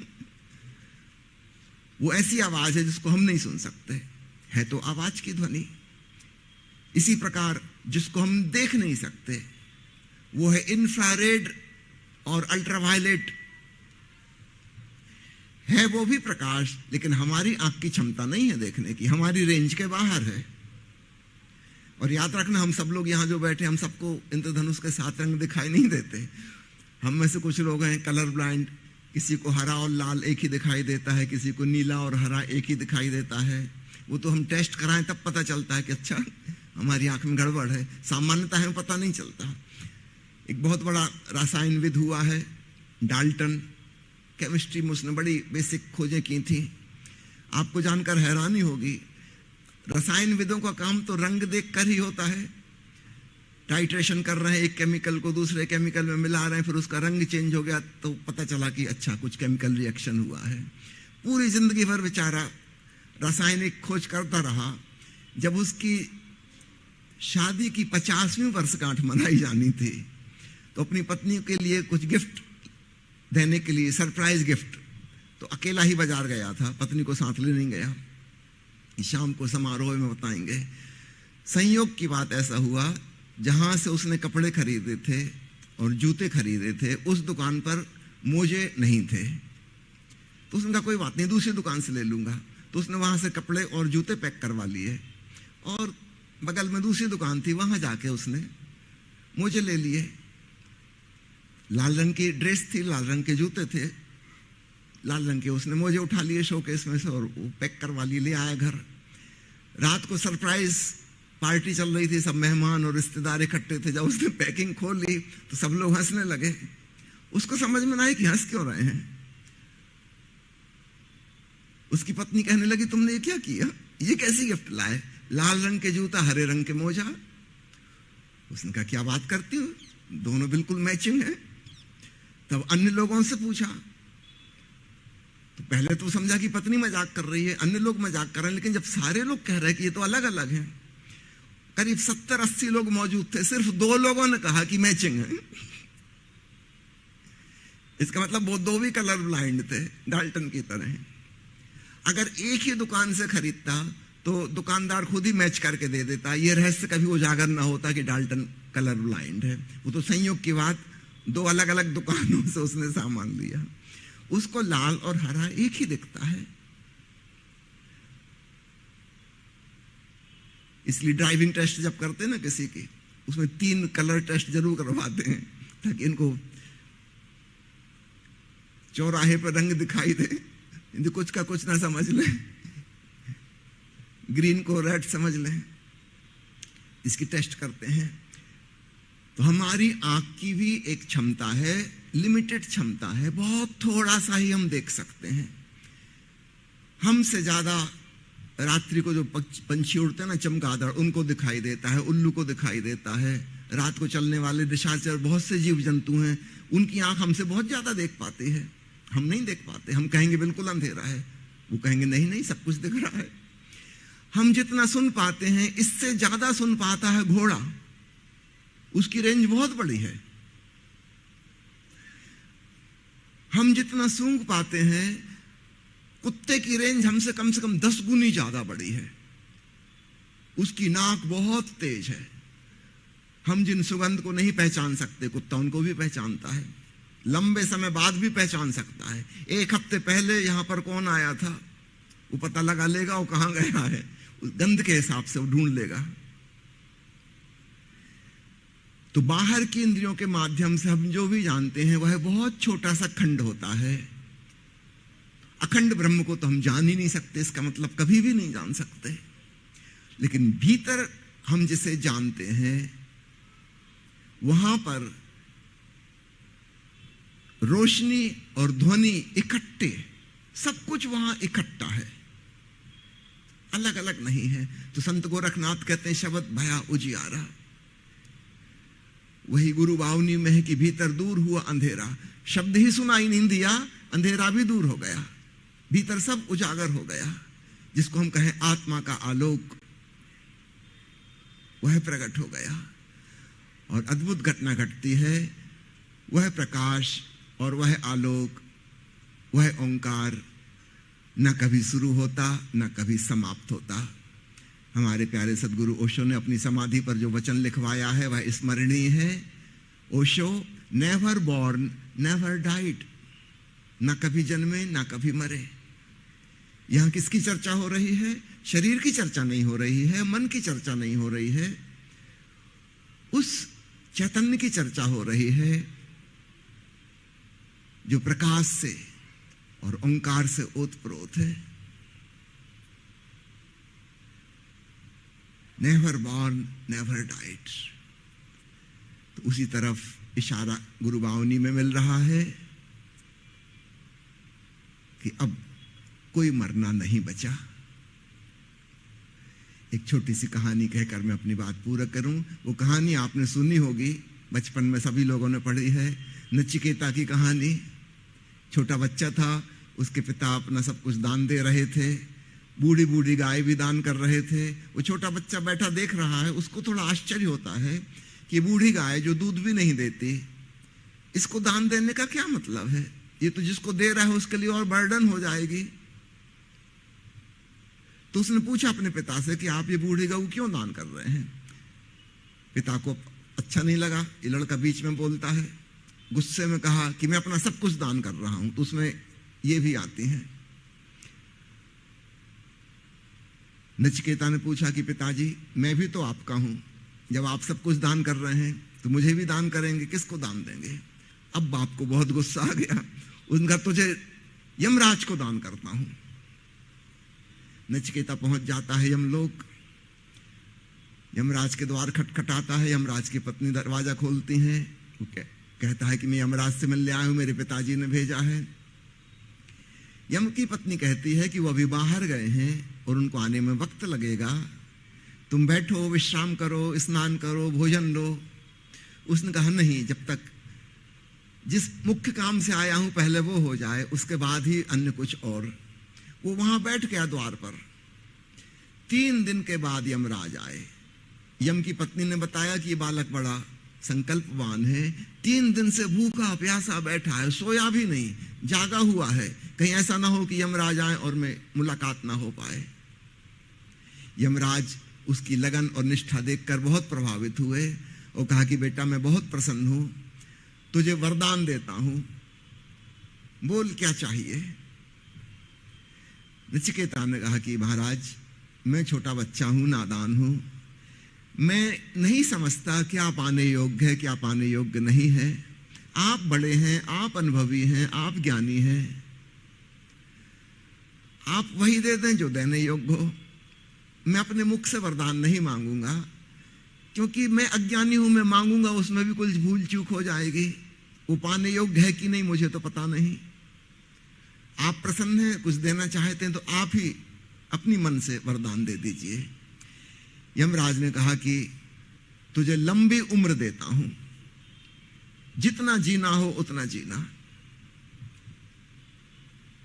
सैकड़ों साल, हजारों साल, जितना जीना हो। उस छोटे बच्चे ने पूछा, क्या इसके बाद फिर मेरी मृत्यु कभी ना होगी? फिर आपके यमदूत मुझे लेने ना आएंगे? यमराज ने कहा, ये नहीं हो सकता, मृत्यु तो होगी। हाँ, तुम 1000 साल जी ले, 10,000 साल जी ले, 1,00,000 साल जी ले, लेकिन अंत में तो मृत्यु होगी। तो नचिकेता ने पूछा, इसका फायदा क्या? अंत में फिर मर ही जाएंगे, तो 100 साल जिए, 200 साल जिए, 500 साल जिए, उससे फर्क क्या पड़ता है? अंत में तो फिर सब खत्म हो जाएगा। तो ये तो कुछ लेने योग्य नहीं लग रही बात। यमराज बड़े प्रभावित हुए कि छोटा लड़का इतना समझदार, बड़े बूढ़े भी ऐसी बात नहीं करते, ये तो बहुत ही विवेकपूर्ण है। उससे कहा, तुझे दुनिया की सारी धन दौलत देता हूं, जो सुख सुविधा चाहिए हो, आज तक जिस किसी भी मनुष्य को मिली है वो तुझे देता हूं। नचिकेता ने फिर वही सवाल पूछा कि क्या लंबी उम्र से और इन सुख सुविधाओं से मुझे शांति मिल जाएगी, संतोष मिल जाएगा, मैं आनंदित हो जाऊंगा? यमराज ने कहा, कैसी बात करता है? सुविधाओं से सुख मिलेगा, शांति नहीं मिलेगी। शांति अलग बात है, संतोष नहीं मिलेगा। तू कितना ही धनी हो जा, संतोष नहीं मिलेगा। तो उसने कहा, फिर इस धन का मैं करूंगा क्या जब उससे संतोष ही नहीं मिलना है? मैं असंतुष्ट का असंतुष्ट रहूंगा, अशांत का अशांत रहूंगा, तो इसका मतलब क्या हुआ? फिर गरीब हुए कि अमीर, फर्क क्या पड़ता है? यमराज ने कहा, अच्छा तो ऐसा कर, तुझको सम्राट बना देता हूं, सारी पृथ्वी का सम्राट, चक्रवर्ती, एकमात्र। नचिकेता ने फिर वही सवाल दोहराया कि क्या इससे मुझे शांति मिलेगी? यमराज झूठ कैसे बोलते, उन्होंने कहा, नहीं बेटा, शांति तो नहीं मिलेगी। सम्राट बनने से शांति मिलने का कोई संबंध ही नहीं है। तो नचिकेता ने कहा, फिर कृपया कर मुझे वही दीजिए ना जिससे शांति मिले। मुझे छोटा बच्चा जान के आप खेल खिलौने मत पकड़ाइए, असली बात बताइए। ये कहानी आपने सुनी होगी, बचपन में पढ़ी होगी, टेक्स्ट बुक में रहती बच्चों के, नचिकेता की कहानी। लेकिन अक्सर लोगों को कहानी तो याद रहती है, लेकिन जिस उद्देश्य से कहानी रची है उपनिषद के ऋषि ने, कठोपनिषद में, आगे क्या है, असली बात तो इसके आगे है। अब तब यमराज कहता है कि हजारों वर्ष की उम्र से ज्यादा महत्वपूर्ण, सारी दुनिया की धन दौलत और सुख सुविधाओं से ज्यादा महत्वपूर्ण, और सारी दुनिया के सम्राट होने से भी ज्यादा महत्वपूर्ण, वह जो पाने योग्य परम पद है, जिसके लिए ऋषि मुनि तपस्या करते हैं, ब्रह्मचर्य व्रत का पालन करते हैं, नाना प्रकार के साधन का उपयोग करते हैं। हे नचिकेता, मैं तुझे संक्षेप में कहता हूं, एक अक्षर में, ओम, ऐसा वह शब्द, उसे जानकर शांति मिलती है, संतोष मिलता है। कठोपनिषद का क्लाइमैक्स आ गया। बाकी की तो कहानी है, सिर्फ यह बताने के लिए कि ओम का महत्व कितना है। और यमराज ने सब प्रकार से परीक्षा ले ली। इसके मन में कोई लोभ नहीं है, लालच नहीं है, मोह नहीं है, कोई महत्वाकांक्षा नहीं है, कोई पद की वासना नहीं है, कोई भी कामना नहीं है। इसलिए यह पात्र है, इसे अब परम जीवन का रहस्य बताया जा सकता है, जिसे जानकर जन्म मृत्यु से छुटकारा हो जाता है, व्यक्ति भाव सागर पार हो जाता है। इसे जानकर फिर यमदूत लेने नहीं आते। ऊपर ऊपर की देह वो तो नष्ट होगी, वो तो ऐसे जैसे हम कपड़े पहनते हैं, बदल लेते हैं, ठीक ऐसे ही एक जन्म में एक कपड़े पहने थे, फिर अगले जन्म में दूसरे वस्त्र पहन लेते हैं, पुराने हो गए, जरा जीर्ण हो गए, आउट ऑफ डेट फैशन के हो गए, फिर नया छोटे बच्चे का शरीर मिल जाता है। ऐसी कहानी चलती रहती है। लेकिन जब हम भीतर उस परम तत्व को जान लेते हैं, फिर हम जन्म मृत्यु के पार हो गए। फिर परम शांति है, परम आनंद है, सच्चिदानंद है, फिर वापस लौटना नहीं होता। उस परम शांति में कोई कामना नहीं बसती।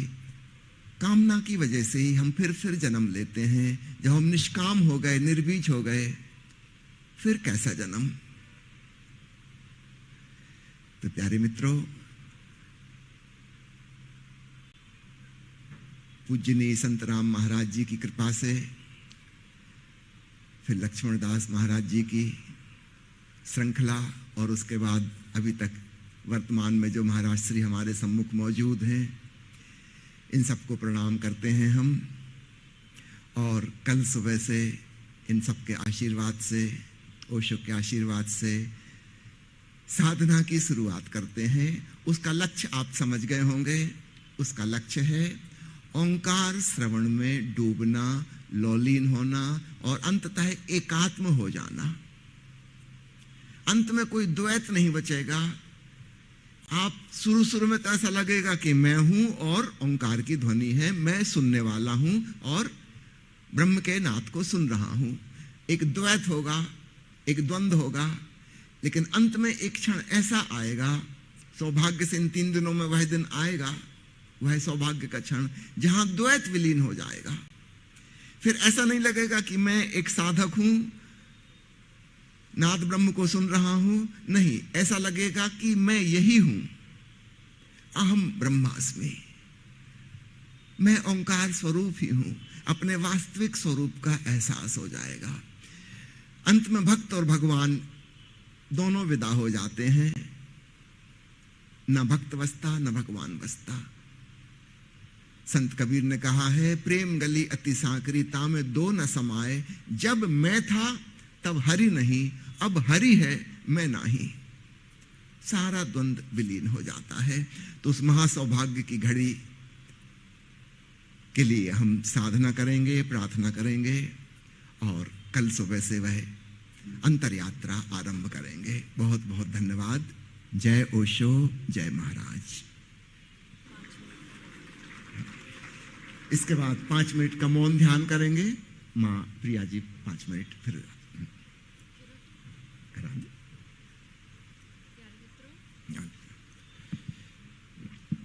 प्यारे मित्रों, हम 5 मिनट के लिए थोड़ी सी सांस बाहर फेंकते हुए अपनी ऊर्जा को जगाएंगे। जागी हुई ऊर्जा का ऊर्ध्वगमन जब हम हमिंग करेंगे, ओंकार करेंगे, तो वो सहस्त्रार तक पहुंचती है और उसके बाद हम सुरति में डूबेंगे, सुरत शब्द योग में। तो आइए छोटे छोटे चरण हम करते हैं। पहले फास्ट ब्रीदिंग, संगीत के साथ आप सांस को बाहर छोड़ेंगे, मुंह बंद रहेगा, नासिका से सांस बाहर छोड़ेंगे और जब संगीत रुक जाएगा आप भी थम जाएंगे और जो भी आवाज़ें आ रही हैं बस उन सब के प्रति आप जागरूक हो जाएंगे और प्रेम से सुनेंगे और फिर संगीत बजेगा, फिर सांस शुरू होगी। ऐसे 5-5 मिनट के ये चरण हैं। आइए शुरुआत करते हैं।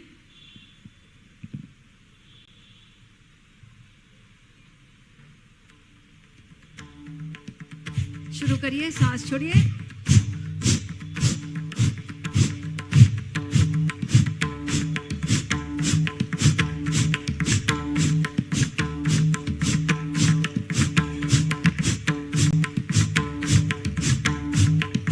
पेट के उठने गिरने को देखिए, पेट भीतर जाता है, हर सांस बाहर जाती है तब।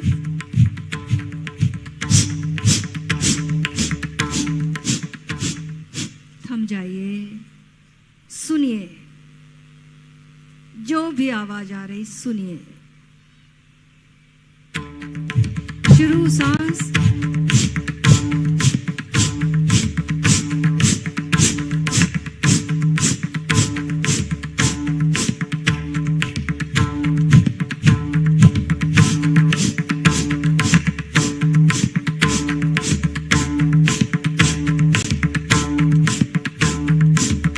पूरी त्वरा से छोड़िए।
अगले चरण में प्रवेश करिए। ओंकार की ध्वनि करेंगे। ओ बोलते हुए मां पर जोर देंगे। भोरे जैसा गुंजार ओ से शुरू करेंगे।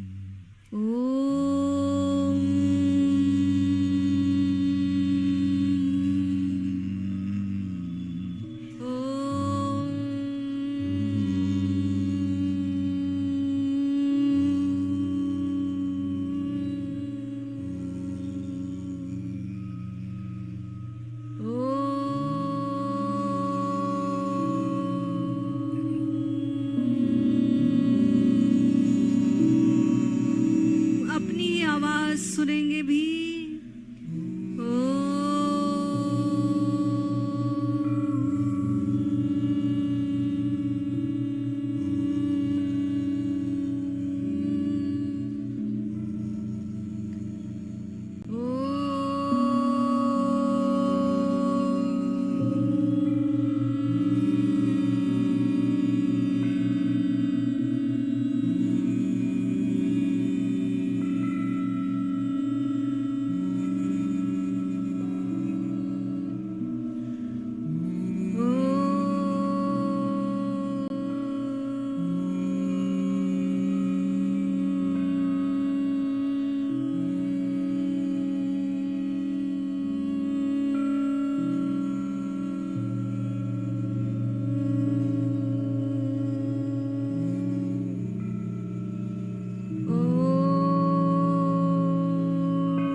रोम रोम में ओम की गूंज झंकृत हो रही है। Every cell, every tissue is vibrating with the sound of Om.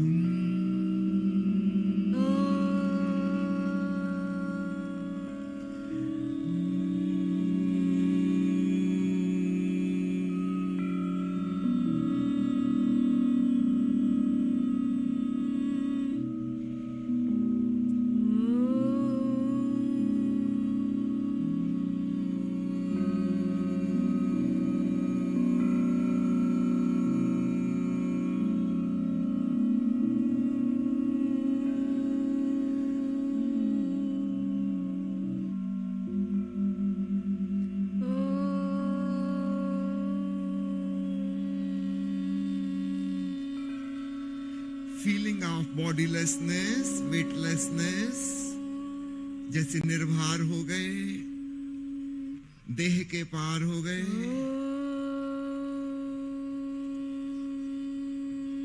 अब शांत हो जाएं। तीसरे चरण में प्रवेश। गौर से सुने, जो भी सुनाई दे रहा है सुने। हल्का हल्का संगीत बजेगा थोड़ी देर।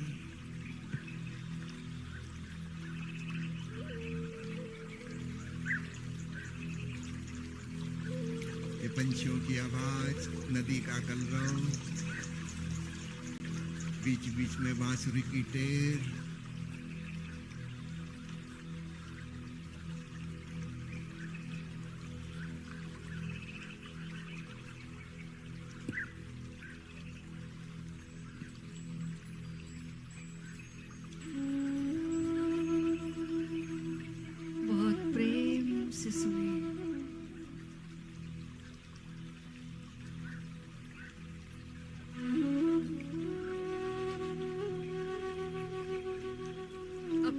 दृष्टि को दोनों भौहों के बीचों बीच टिका लें। तीसरे नेत्र पर और सुने।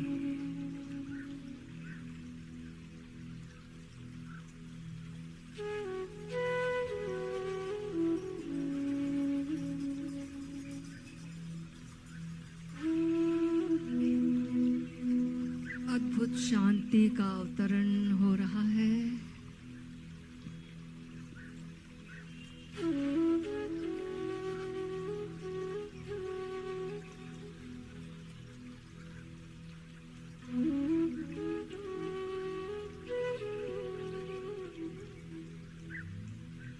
दृष्टि दोनों भौहों के बीचों बीच एक बिंदु पर जम गई है।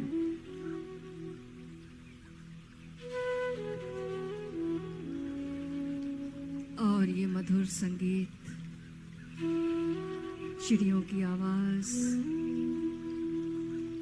बहती हुई नदी की आवाज, पूरी प्रकृति रूपी परमात्मा से हम जुड़ गए हैं।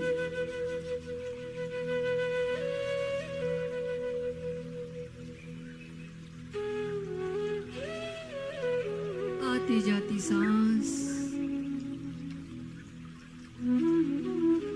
मधुर संगीत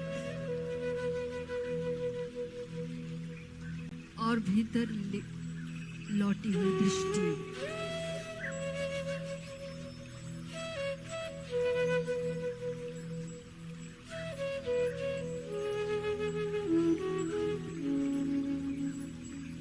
जैसे ये तीसरा नेत्र सांस लेने लगा है, हर सांस यहीं तक आ रही है।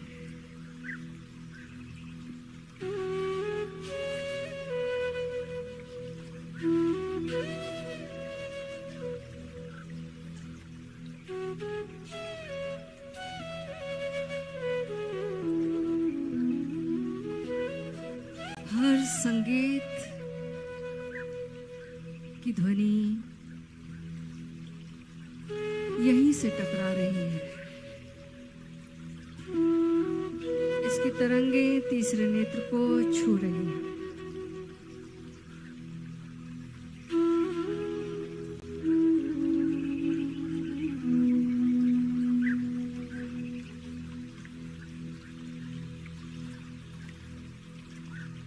इतनी सारी आवाजों के बीच एक धीमा सा स्वर भीतर गूंज रहा है।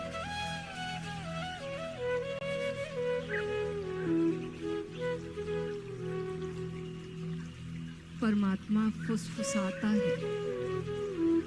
वो धीमा स्वर निरंतर गूंज रहा है।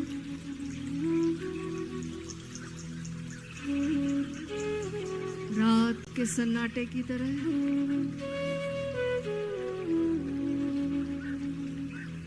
लगातार झींगुर की ध्वनि की तरह।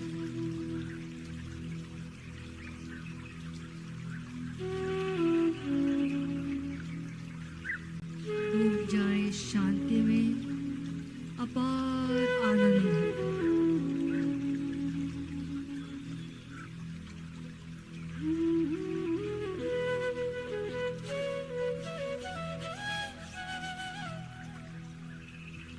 शांति ही शांति। ओम शांति शांति शांति।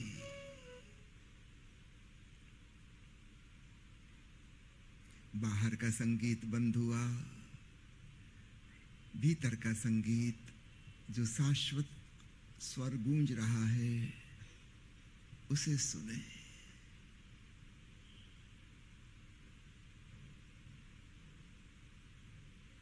भीतर देखें, भीतर सुने।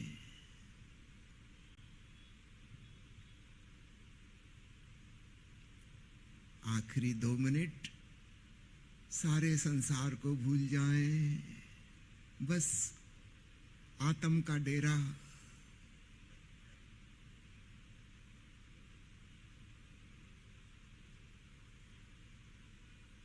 अपने होने का एहसास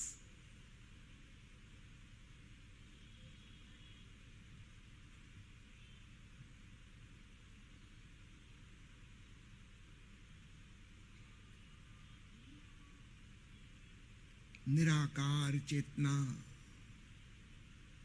कोई रूप नहीं, कोई आकृति नहीं, और उस निराकार आकाश में सूक्ष्म प्रकाश परमात्मा का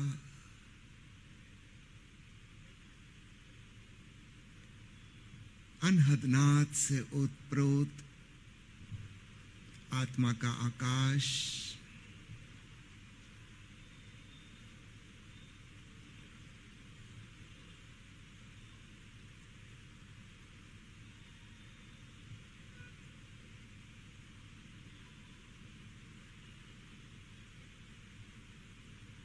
अपने दोनों हाथ जोड़ लें, धन्यवाद भाव से भरी धीमी गहरी सांस लें। आज तक जगत में जितने बुद्ध पुरुष हुए, सिद्ध पुरुष हुए, महाराज हुए, संत हुए,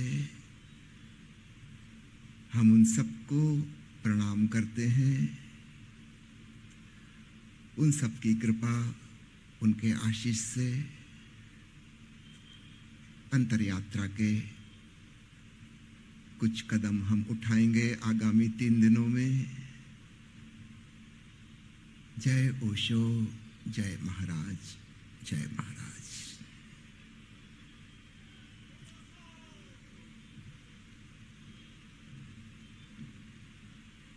जय महाराज, जय ओशो। पूज्य माताजी અને સ્વામીજીના ચરણમાં વંદન। आप दोनों को प्रणाम करते हुए यह सत्र यहाँ समाप्त होता है। आज शाम ठीक 8 बजे इसी परिसर में यहीं शिवनाथ वृंद द्वारा सदाशिव दवे और स्मृति दवे द्वारा पदगान का कार्यक्रम सुआयोजित है। आप सभी भक्तजनों को उस कार्यक्रम का लाभ लेने के लिए सादर निमंत्रण है।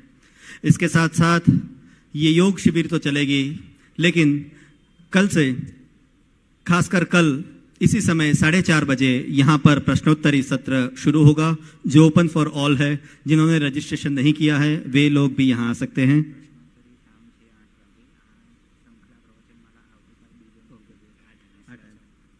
ये प्रवचन श्रृंखला यहाँ पे 4:30 बजे हर रोज चलेगी, कल परसों जब तक शिविर है तब तक। और प्रश्नोत्तरी कल शाम 8:30 बजे है। आज शाम 8 बजे सदाशिव दवे का पदगान का कार्यक्रम है। वही पद का ज्ञान होगा जिसके ऊपर यह शिविर चल रही है। तो सबको सादर उस पदगान के कार्यक्रम में आमंत्रण है। जय महाराज, जय ओशो।